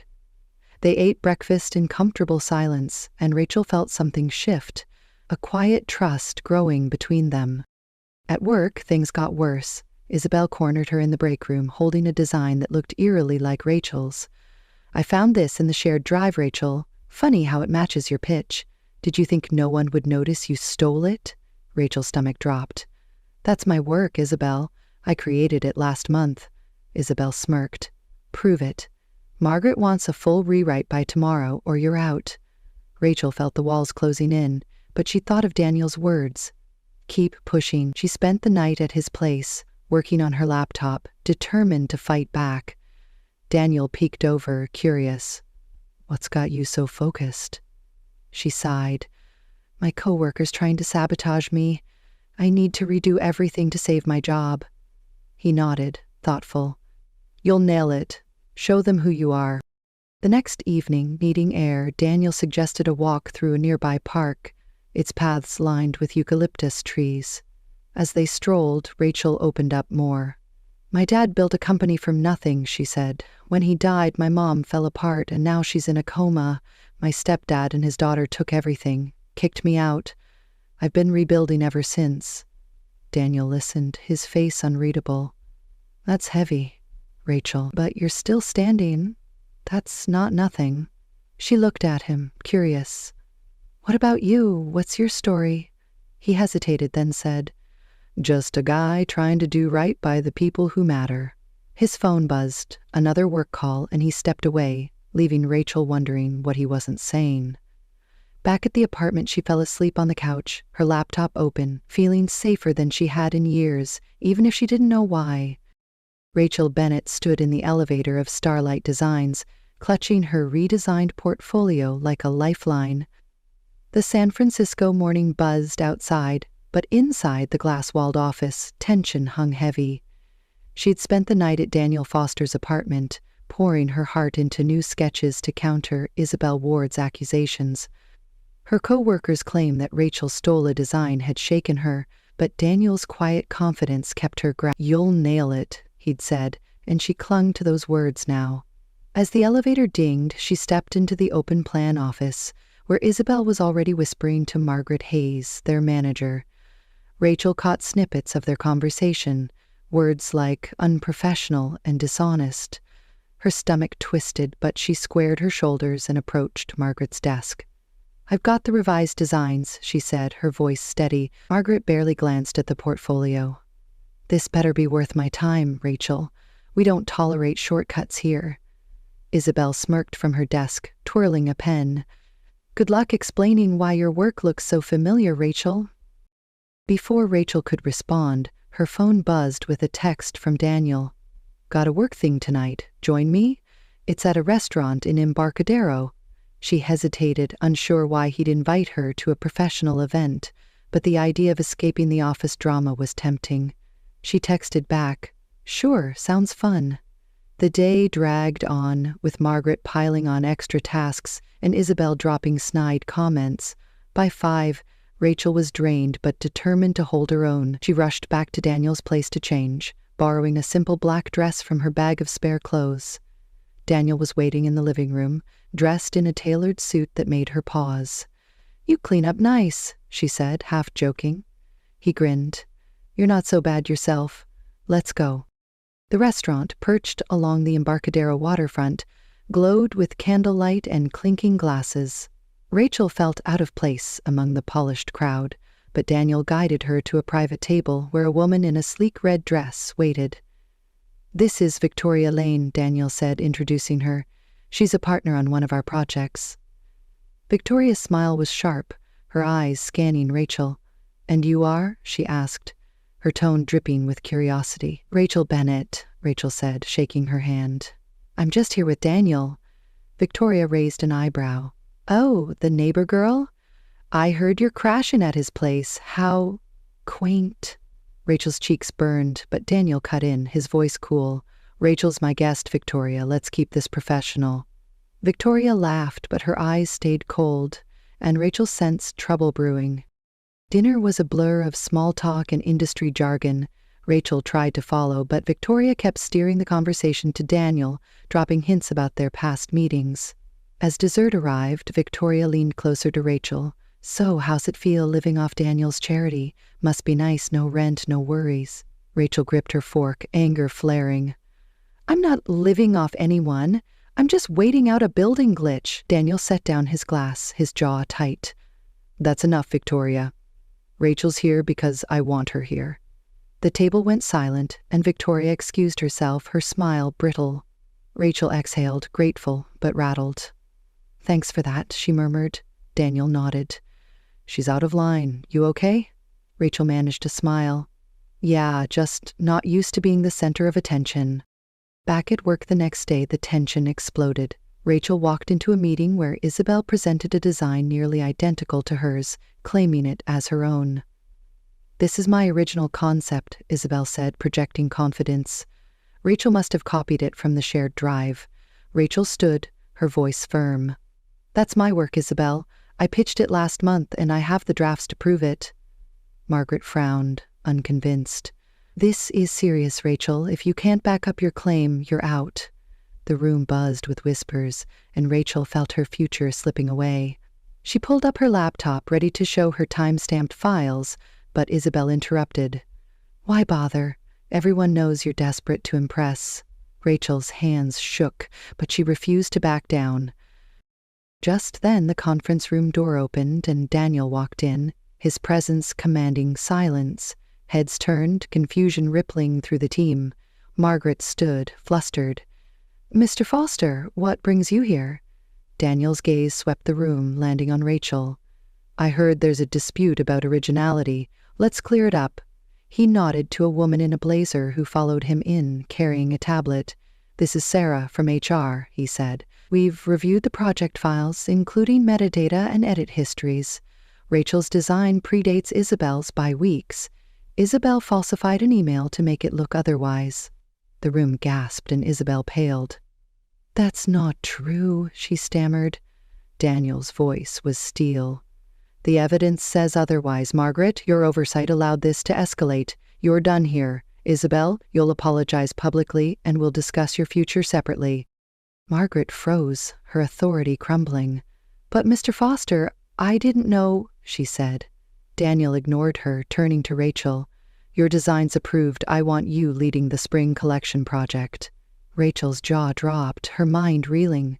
The meeting ended in stunned silence, with Margaret escorted out and Isabel slinking away. As the team dispersed, Rachel caught Daniel in the hall. You're the CEO? She asked, her voice a mix of awe and betrayal. Why didn't you tell me? Daniel sighed, running a hand through his hair. I wanted you to see me, not my title. You've got enough people judging you without me adding to it. Rachel softened, touched by his honesty. Okay, but no more secrets, deal? He smiled. A real one this time? Deal. That evening, Rachel insisted on cooking to celebrate, but Daniel had other plans. Let's take a break, he said. My car's acting up, and I could use a second pair of hands. They drove to a quiet street near the park, where his sleek sedan sputtered and stalled. Daniel popped the hood, frowning at the engine. Know anything about cars? He asked. Rachel laughed. Only that they break at the worst times. She handed him tools, teasing him when he fumbled a wrench. You're hopeless, she said, grabbing it. Let me try. They bickered playfully, grease smudging their hands, until the car roared back to life. Daniel stepped back, grinning. Not bad, Bennett. You're full of surprises. Rachel wiped her hands, her heart lighter. Takes one to know one, Foster. As they drove back, Rachel glanced at him, the city lights reflecting in his eyes. She'd come to his door a stranger, but now, sitting beside him, she felt something new, a spark she wasn't ready to name. Daniel caught her looking and raised an eyebrow. What's that smile for? She shrugged, playing it cool. Just thinking you're not the worst neighbor. He chuckled. and for a moment the world felt right. But back at the office, whispers were growing, and Rachel had no idea the storm waiting to test her newfound strength. Rachel Bennett sat in the waiting area of a sleek law office in downtown San Francisco, her hands clasped tightly in her lap. The view of the Bay Bridge stretched outside, but her mind was elsewhere, locked on the meeting ahead. Daniel Foster stood beside her, flipping through a folder of documents, his jaw set. They were here to confront Thomas and Chloe Reed, Rachel's stepfather and stepsister, who'd stolen her family's legacy years ago. She'd never thought this day would come, but Daniel had made it happen, tracking down proof of their schemes. "You ready?" he asked, his voice steady. Rachel nodded, though her stomach churned. "Ready as I'll ever be. I just want this over." He gave her a reassuring look. "You're not alone in there. Let's take back what's yours." The lawyer, a sharp woman named Miss Carter, ushered them into a conference room where Thomas and Chloe waited. Thomas, graying and smug, leaned back in his chair while Chloe scrolled on her phone, barely glancing up. Ms. Carter wasted no time. "Mr. Reed, Ms. Reed, we have evidence of illegal transactions tied to the Bennett Company. Bank records show you diverted funds meant for Rachel's inheritance. Sign these papers to transfer the shares back or we'll pursue charges." Thomas laughed, a hollow sound. "You're bluffing. There's no proof." Daniel stepped forward, sliding the folder across the table. "These are audited statements, wire transfers, and emails. It's enough for a fraud case that'll land you in court for years." Chloe's head snapped up, her eyes wide. "Dad, what's she talking about?" Thomas's confidence faltered as he skimmed the documents. "This is nonsense," he muttered, but his hands shook. Rachel spoke, her voice clear despite the knot in her chest. "You took everything, my dad's work, my home. I was a kid and you left me with nothing. Sign it, Thomas. Give me back what's mine." Chloe scoffed. "You don't deserve it, Rachel. You're nobody." Daniel's gaze hardened. "Watch your words. Rachel's worth more than you'll ever be." Thomas, pale now, grabbed a pen and signed, muttering apologies that rang hollow. Chloe followed, glaring but silent. Ms. Carter collected the papers, nodding to Rachel. "The shares are yours again. Congratulations." Rachel exhaled, a weight lifting, but victory felt bittersweet. She looked at Daniel, gratitude flooding her. "Thank you," she whispered. He squeezed her hand. "You did the hard part." That evening, Daniel suggested they celebrate at a BBQ joint near the Mission District, a lively spot with checkered tablecloths and the smell of smoked brisket. Rachel, still processing the day, managed a smile as they ordered ribs and cornbread. "You didn't have to do all this," she said, picking at her plate. Daniel shrugged, his green eyes warm. "You deserved justice. Plus, I'm starving, and you're not cooking tonight." She laughed, the sound freer than it had been in days. They talked over the meal, the hum of the restaurant fading into the background. Rachel admitted her fears. "I've got my dad's company back, but what if I'm not enough to run it? What if I'm not enough for—" She trailed off, glancing at him. Daniel leaned closer.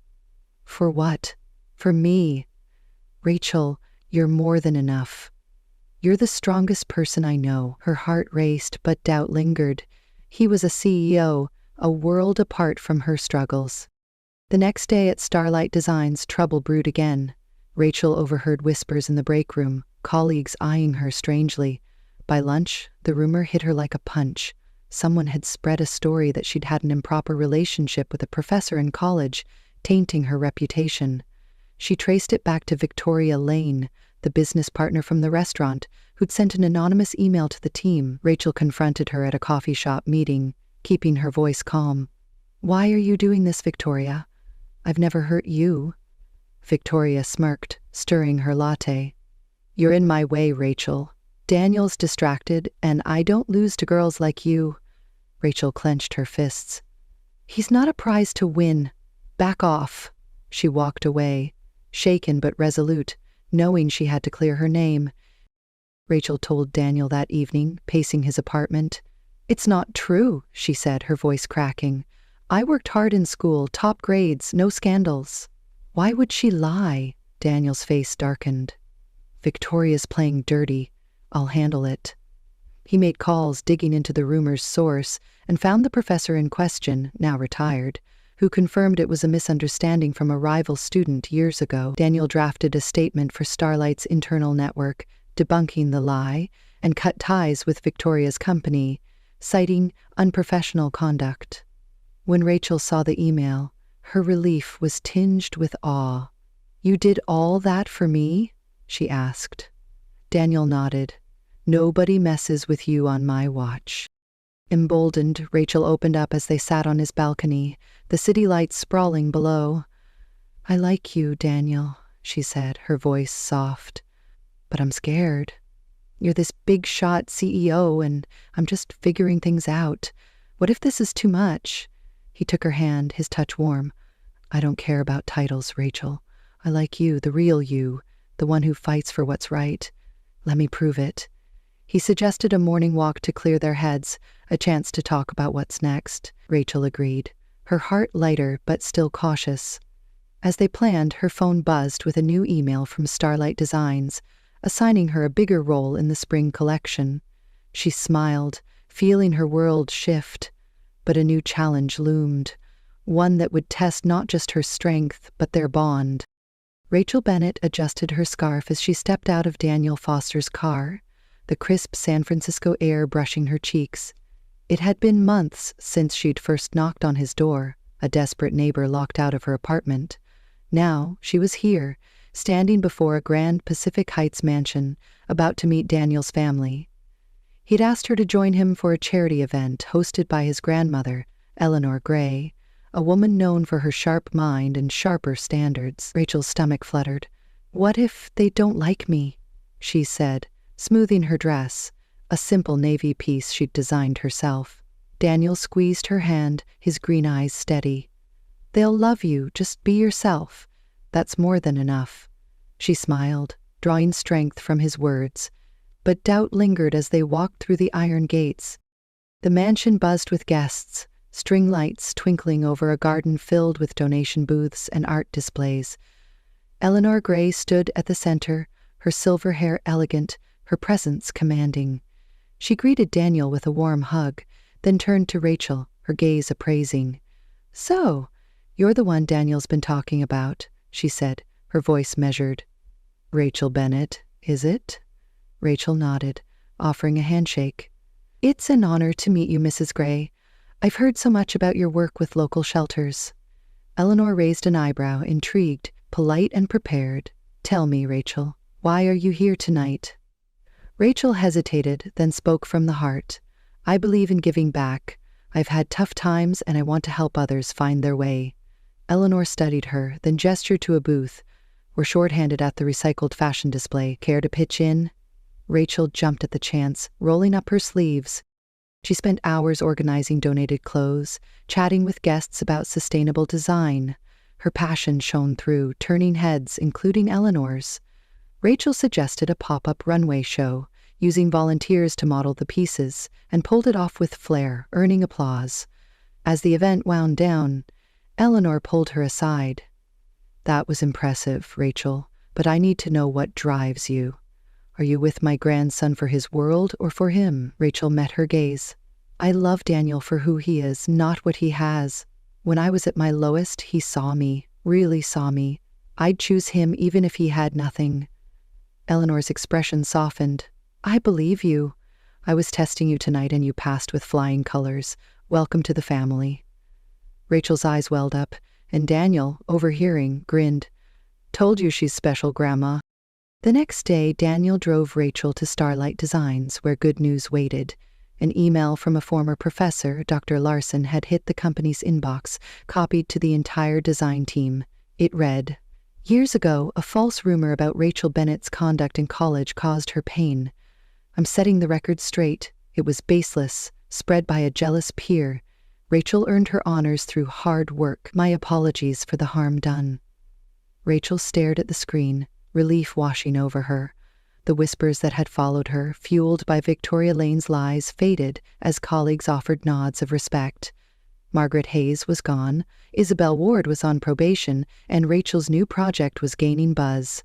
She threw herself into leading the spring collection, her sketches bolder, her confidence soaring. That evening, Daniel picked her up, suggesting a detour to Presidio Park.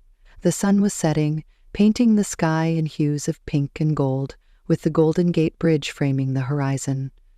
They walked along a quiet trail, eucalyptus trees rustling softly.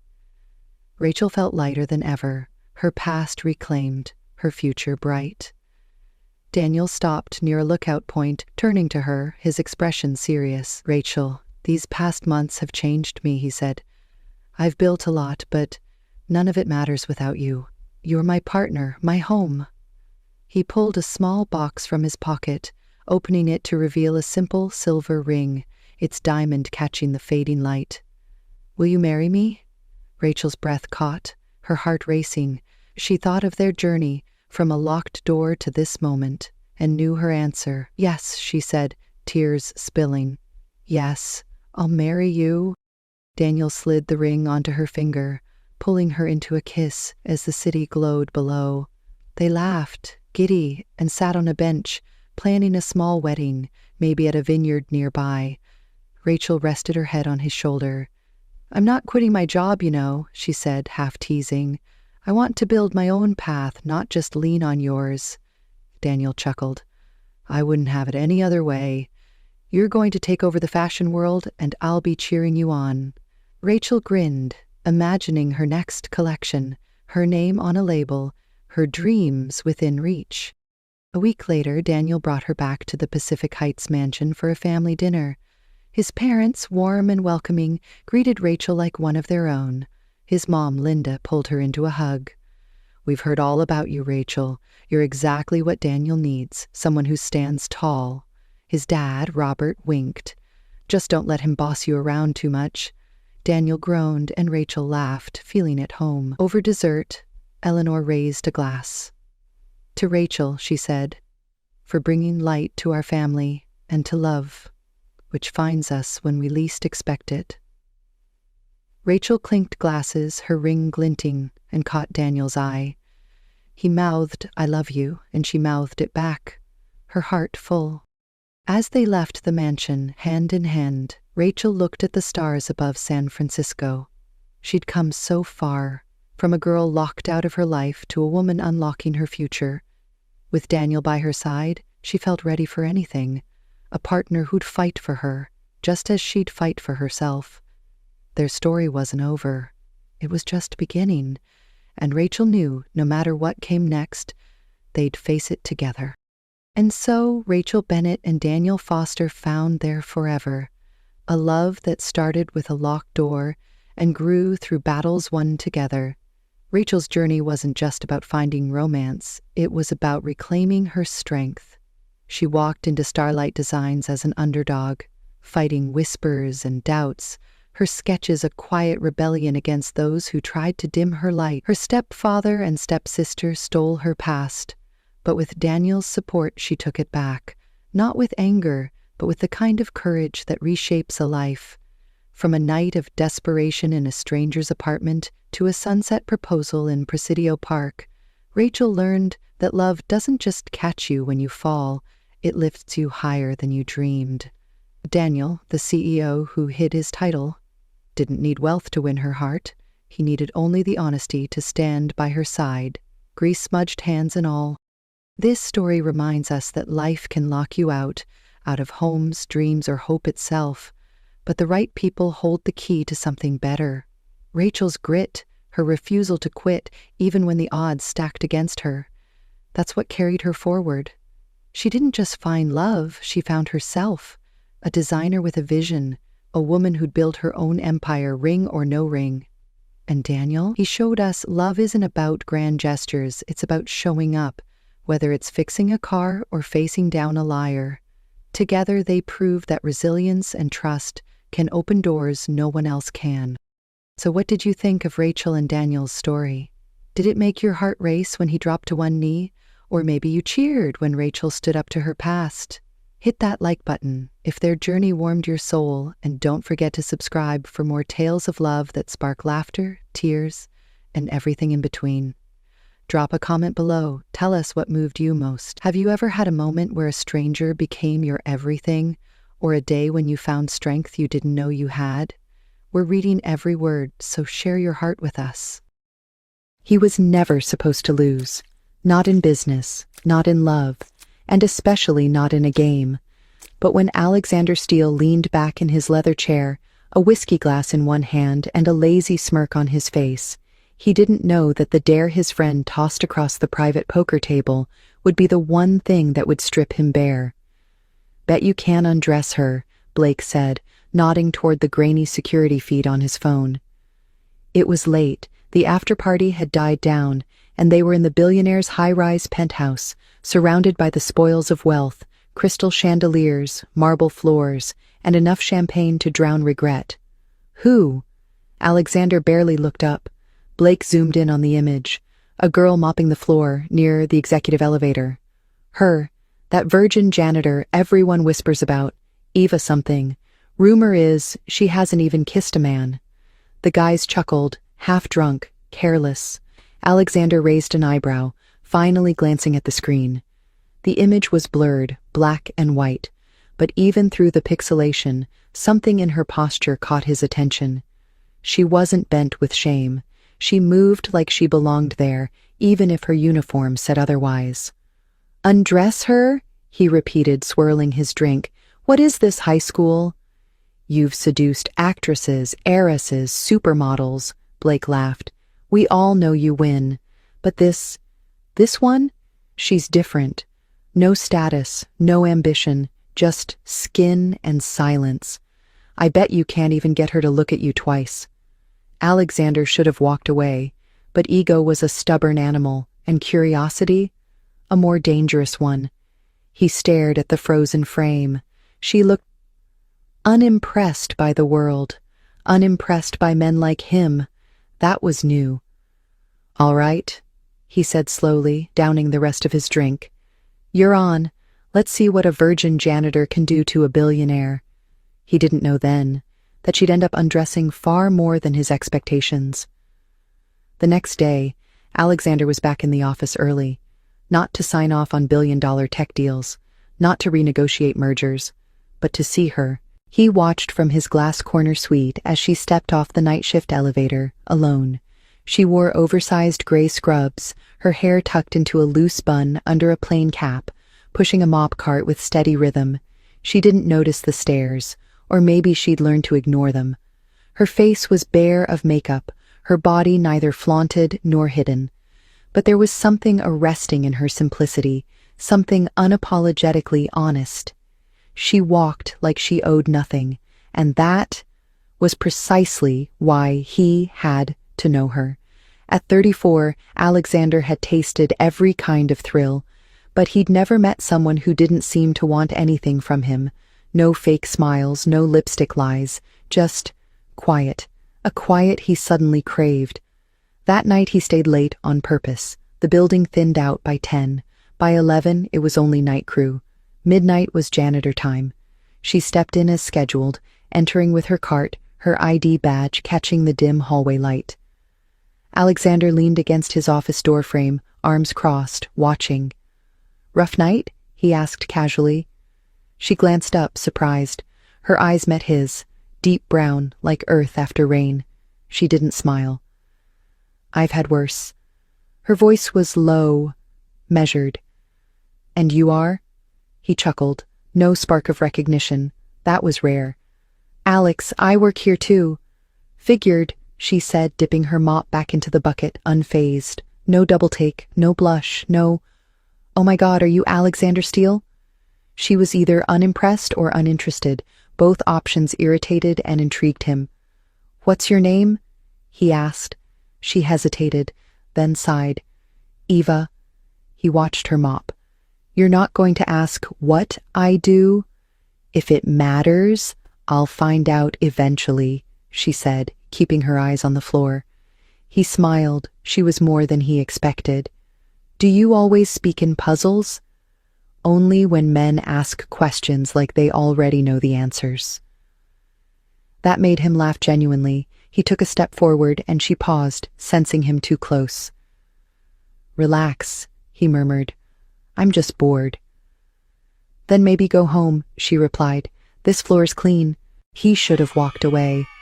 But he didn't, because for the first time in years, someone didn't care who he was, and that made him care more than he should have. She didn't know she was a dare. He didn't know she'd become his undoing.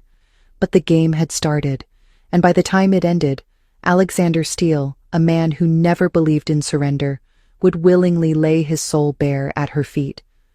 For the next week, he didn't chase her. He simply showed up. She would arrive with her mop and gloves, expecting silence, only to find him seated near the window with a mug of coffee, reading something he wasn't actually reading. Sometimes he asked questions: what music she liked, what she thought of Seattle rain, whether she believed everyone was lonely, even in crowded rooms. Sometimes she ignored him. Other times she answered with curt honesty that cut through him more than any flirt ever had. He learned that she was 23, that she was paying her mother's medical debt with 2 jobs, that she hadn't been to college because survival came first. He learned she read poetry she couldn't afford to buy, borrowed through the cleaning closet bookshelf. She loved Neruda and hated lies. She also told him, quite plainly, that she wasn't interested in men who wore suits like armor. They always want to own something, she said once, not even looking at him. A girl's body, a girl's story, a girl's silence. He wanted to say, I'm not like them, but he didn't, because he was. At least he had been. Until now. Each night she left, he was the one who felt stripped, of arrogance, of certainty. He used to enjoy being pursued. Now he sat alone, realizing the one woman he wanted didn't want him back. Not for his charm, not for his power, and especially not for his money. She looked at him like she saw past all of it, like she was waiting to see if there was anything left worth undressing underneath. Blake, of course, kept asking, Did you do it yet? He snorted over a scotch one night. Is little Eva still untouched? Alexander didn't answer, not because he couldn't, but because suddenly the question felt stupid. She wasn't a virgin to conquer. She was a mirror, one he hadn't dared to look into until now, and it terrified him. The turning point came on a Friday night. A security glitch caused a brief lockdown on the top floor. The lights flickered, the elevators stalled. Alexander was in the office. So was she. Looks like we're stuck, he said, as she stood near the hallway, gripping her mop like it might save her. Generator will kick in soon. I'm not afraid, she said, even though her voice shook. I know, he replied softly, but maybe I am. She looked at him then, truly looked, and saw past the tailored shirt, the sculpted jaw, the wealth. His eyes were tired, not from work, from carrying too much of something unnamed. Why are you doing this? She asked. Talking to me? Watching me mop your floors like it's a performance? He didn't blink. Because I made a mistake, he said. It started as a dare, a stupid, ego-driven thing. But then I saw you, and it wasn't about that anymore. I don't want to undress your body. I want to understand why you wear silence like a second skin.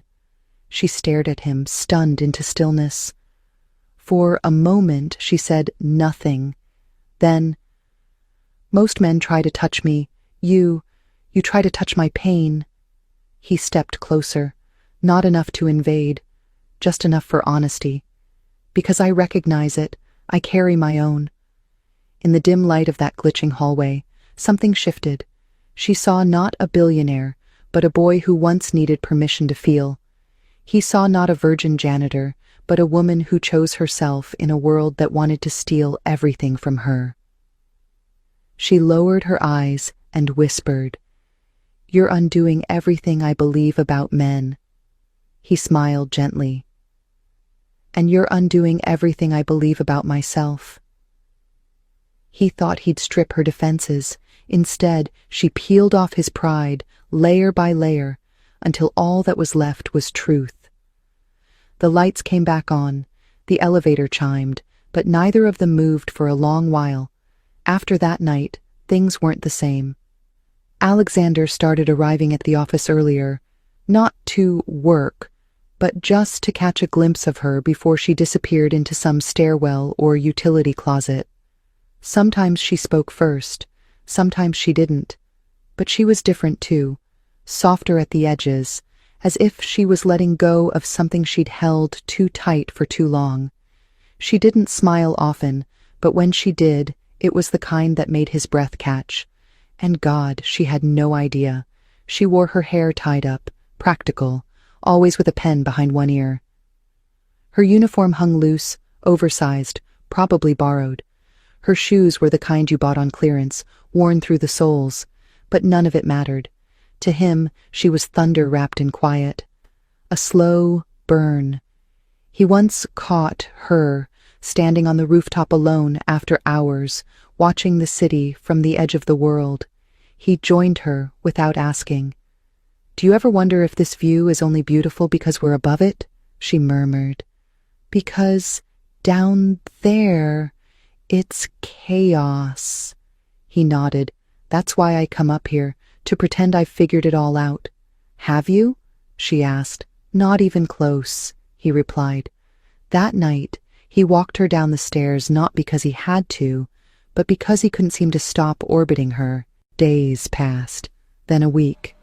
Blake called again. "You ghosting me now? Thought you'd have cracked that little virgin by now." The words made Alexander wince. "It's not like that," he said, flat. "Then what is it?" Blake laughed.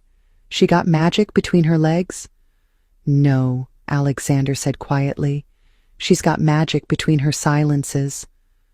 Blake didn't get it. He wouldn't, but Alexander was already too far gone.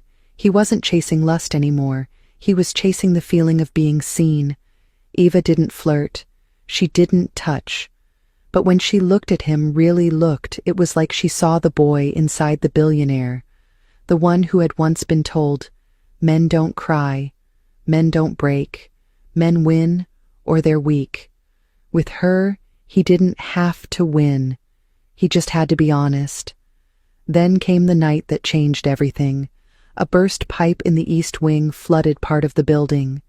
Eva was there, trying to stop the leak before it damaged the executive floor.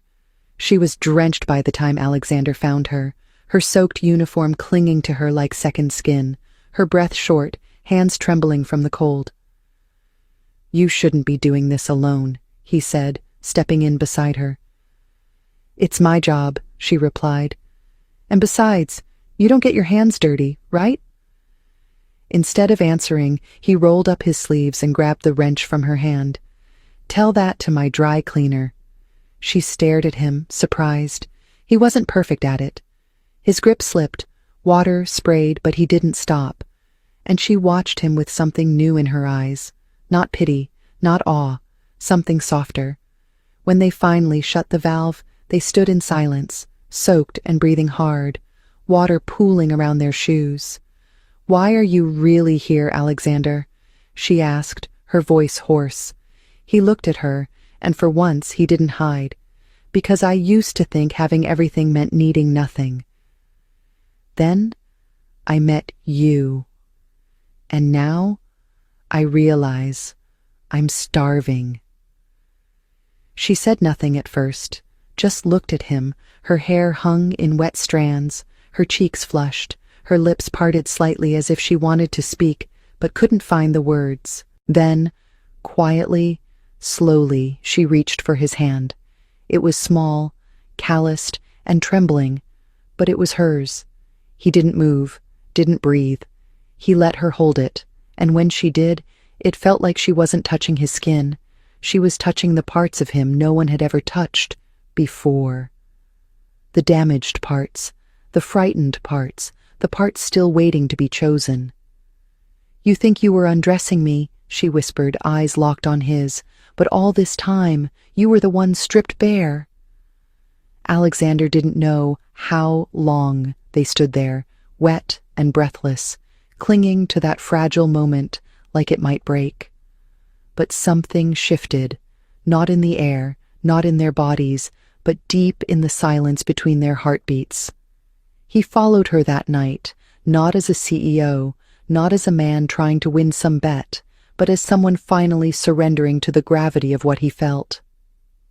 They went back to the staff wing, through empty halls echoing with their footsteps, her hand never leaving his. Her room was small, barely big enough for the narrow bed and the stack of borrowed books by the window. She lit no candles, played no music, made no excuses for the peeling paint or cracked tiles. It was all real, raw, unadorned, just like her.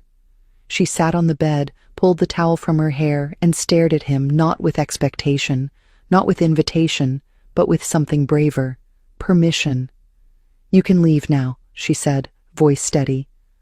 "Or you can stay. But if you stay because you see me." He stepped closer. "I do." She didn't look away. "No, Alexander. I mean the parts I've spent years trying to hide. The girl who still cries when she hears her father's favorite song. The girl who grew up being told she wasn't enough. The girl who didn't give herself away because she thought no one would stay afterward." He knelt in front of her, hands on her knees. "Then let me be the man who stays." Her breath caught, trembling on her lips, and when he leaned in not to kiss her, but just to rest his forehead against hers, it was the most intimate thing either of them had ever known. They didn't undress in a rush. There was no urgency, no conquest, just hands and eyes and time. She touched his chest not like a lover, but like an artist discovering texture for the first time. And when he finally slid her shirt over her shoulders, he did it the way someone would peel back a curtain to see sunrise. "You're beautiful," he said. She laughed, almost sad. "No, I'm not what you're used to." "Exactly," he whispered. "You're better." Their bodies met like puzzle pieces, not perfectly, but with that aching satisfaction of things finally falling into place. And afterward, in the hush between midnight and morning, she curled into him, her breath warm against his throat. He didn't speak, he just held her tighter, as if afraid she'd disappear. But she didn't. She stayed, and for the first time in years, so did he. He didn't check his phone, didn't think about shareholders or meetings or Blake's smug voice. All he thought about was how fragile she looked when she slept, and how invincible she made him feel just by trusting him. At dawn, she stirred. "You're still here," she murmured. He kissed the top of her head. "I told you I would be." "You don't even know everything about me," she said. "Maybe I'm not who you think I am." He smiled into her hair. "Good, because who I think you are scares the hell out of me, in the best way." She lifted her face, her eyes unreadable. "What happens now?" And Alexander, billionaire, breaker of hearts, who once treated emotions like a weakness, said the most dangerous thing of all. "Now, I stop pretending this was ever a game." The Monday morning after their night together, Alexander didn't show up at the penthouse boardroom. For the first time since founding Ashcroft Industries, he canceled a meeting with investors. Blake called twice. Alexander didn't answer. He stayed in the staff wing, sitting at the foot of her bed, watching her braid her hair in front of the mirror, with sleepy eyes and soft humming. "You're not going in today?" she asked without turning. "I already did the only thing that matters," he replied. She shook her head, half smiling. "That's not how CEOs stay rich." "That's not how souls stay empty either," he murmured. She turned to look at him then, as if seeing something brand new in his face. And maybe she was. Because the man who sat in her room barefoot, shirt half-buttoned, eyes warm with something close to reverence, wasn't the Alexander everyone else knew. He wasn't the wolf who played at loyalty only when it served him. He wasn't the man who saw women as currencies or distractions. He was hers, even if neither of them said it aloud. But the world wasn't made of rooms like hers. It was made of glass towers and whispered deals and people like Blake, who always smelled weakness before it showed. That afternoon, Alexander returned to the office, jaw tight, heart still tangled in her scent. Blake waited outside the elevator, arms crossed. "You missed your pitch call," he said flatly. "Didn't feel like selling today," Alexander answered, brushing past him. "And I told you, the janitor girl was off limits." Alexander stopped mid-step, slowly turned. "She's not a girl," he said. "She's a woman, one I'd trust with more than any name on your Forbes list." Blake narrowed his eyes. "You're falling for her. Off a bet. You know how pathetic that sounds." Alexander's voice dropped to a whisper, sharp as glass. "You know what's more pathetic? Thinking love is weakness. I used to believe that too, until she undressed more than just my body. She undressed every part I've tried to hide, every lie I built this empire on, and I've never felt stronger." Blake scoffed and walked away, muttering something about loyalty and fortune. Alexander didn't follow. He just exhaled slowly, knowing exactly what needed to happen next. That night, he didn't return to the penthouse. He returned to her. She was barefoot in the kitchen, wearing one of his old shirts she must have found in the laundry. Her hair was down, eyes tired but gentle. "Back already?" she asked, surprised. He nodded. "I need to ask you something." She arched a brow, but said nothing. "Did it mean something to you too? What happened between us?" She looked at him for a long time. "I don't sleep with men to win games, Alexander. I don't undress to feel seen. I gave you something I hadn't given anyone, because you made me believe, just maybe, I wasn't invisible anymore." He stepped forward, took her face in both hands. "You've never been invisible. I just hadn't learned how to look." Then came a silence that wasn't empty. It was full of unsaid things, of two people standing on the edge of something they couldn't take back. "And if I told you," he whispered, "that I'm not just ready to lose the game, I want to burn the rule book?" Her breath hitched. "Then I'd ask what happens when the flames die out." "Then I'll stay," he said, "and build something new. With you." For the next few days, the world outside her small apartment seemed to blur. Alexander stayed, slept on the couch, though she quietly knew he was only pretending to be asleep. In the mornings, he made coffee without asking how she liked it, and somehow got it right. In the evenings, they cooked simple things together: pasta with too much garlic, grilled cheese that always burned at the edges, and once, pancakes for dinner. It felt absurdly domestic, dangerously intimate. But in that bubble of time, it also felt like freedom. One night, as she lay curled beside him on the couch, watching an old movie neither of them cared about, she whispered, "I still don't understand why me."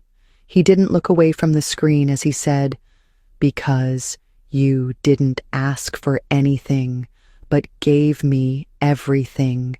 Because you didn't try to impress me, you undid me. Because when I was the most powerful man in the room, you made me feel small. And I liked it." She turned her face into his chest, hiding the way her lips trembled. Not because she was afraid, but because her heart was expanding into places it had never dared to go before. Maybe this wasn't just a story about a challenge. Maybe this was a beginning, but reality always found a way back in. On a Thursday morning, her supervisor at the janitorial agency called. A whisper had reached their office. The Billionaire was entertaining staff.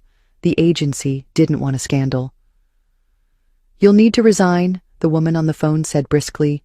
"We don't do tabloid romance, and you clearly crossed a line."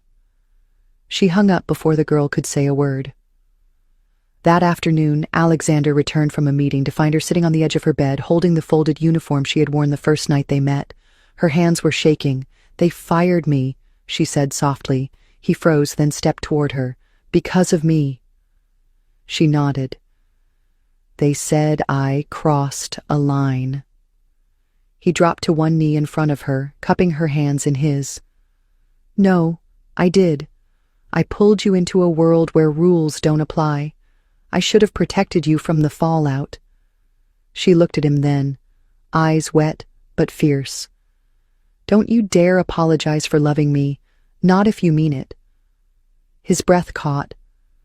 I do, he said, more than I know how to say. She pressed her forehead to his. Then say it without words. Say it by not running when this gets ugly. That night, Alexander made a choice, not out of guilt, not out of pity, but out of a deep, aching need to show her that she was more than a secret he kept behind closed doors. He made a call to his board, announced that he would be stepping away temporarily to focus on a new venture. This isn't a retirement, he told them. It's a return to something real. Blake tried to object, of course, warning him of the shareholders, the press, the empire at risk, but Alexander didn't flinch. Empires built on hollow men eventually collapse, he said. She's made me whole. The boardroom fell silent. The girl watched from the corner of the room, her heart thudding as he spoke her name aloud in front of them all. He didn't care who heard, didn't care what they thought. In that moment, she understood. This wasn't a man driven by conquest anymore. This was a man unburdened, and she was the reason. 2 weeks later, they walked into the charity gala together hand in hand. The cameras, the whispers, the barely concealed gasps from New York's most elite, it didn't matter. He had made his choice, and she was no longer a challenge, no longer a dare, no longer a secret. She wore a gown he had chosen not because it was expensive, but because when she looked in the mirror, she whispered, I almost didn't recognize myself.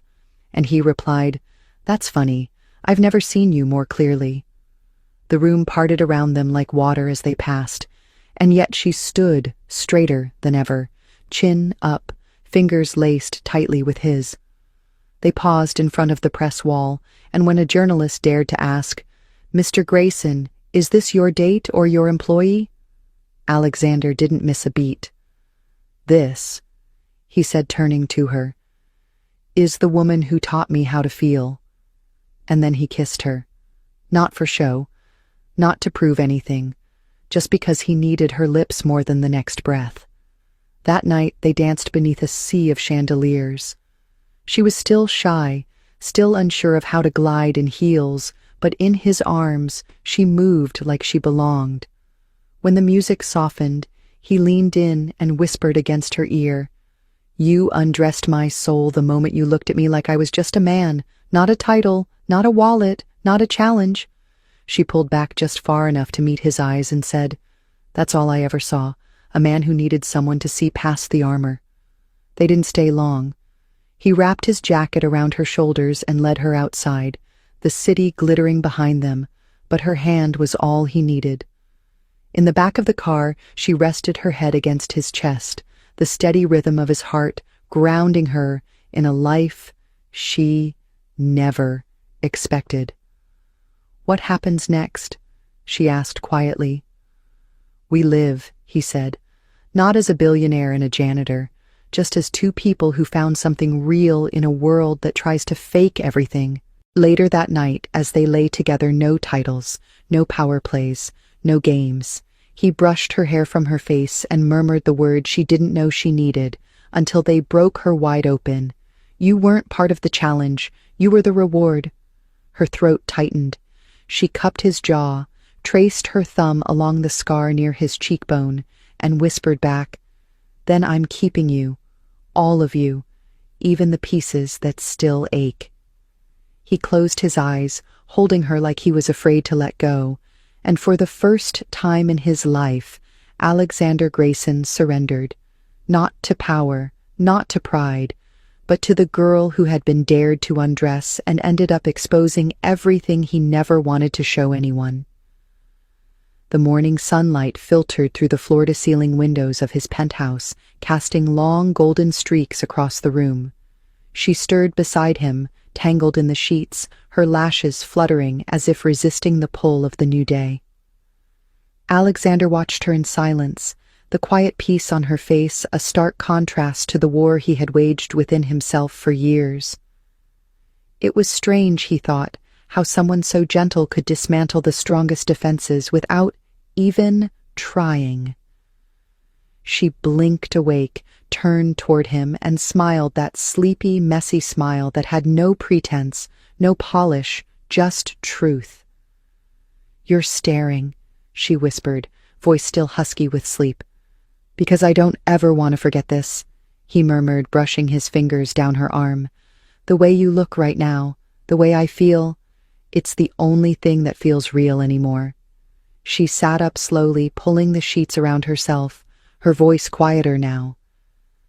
"This was supposed to be a game, a dare. You weren't supposed to feel anything." He reached for her hand, threading his fingers through hers. "Neither were you." Silence stretched for a beat before she asked, "And now?" He leaned in, resting his forehead to hers. "Now, I feel everything." She pulled back slightly, her eyes searching his. "Do you mean that?" "More than I've meant anything in my life," he said. "I was dared to undress a virgin. But you undressed every part of me I thought was untouchable. You saw the man, not the monster. And now I can't go back to who I was before you." She swallowed hard, her voice almost breaking. "Then don't." He exhaled sharply, like her words had knocked the air from his lungs. "Tell me what you want," he said, his tone low, almost desperate. "Anything, everything, it's yours." She paused, her fingers curling tighter around his. "I want a love that doesn't come with expiration dates or hidden conditions. I want to matter, not because I'm someone's fantasy, but because I'm real." His eyes never left hers. "Then I'll spend the rest of my life showing you that you do. Starting now." She smiled through the tears that blurred her vision, and then, half laughing, she whispered, "You're not great at challenges, are you?" He raised an eyebrow, mock offended. "Why do you say that?" "Because this time you lost the dare and gave me your heart instead." He grinned, pulling her against him again. "Correction," he murmured into her hair. "I didn't lose. I finally won something worth everything.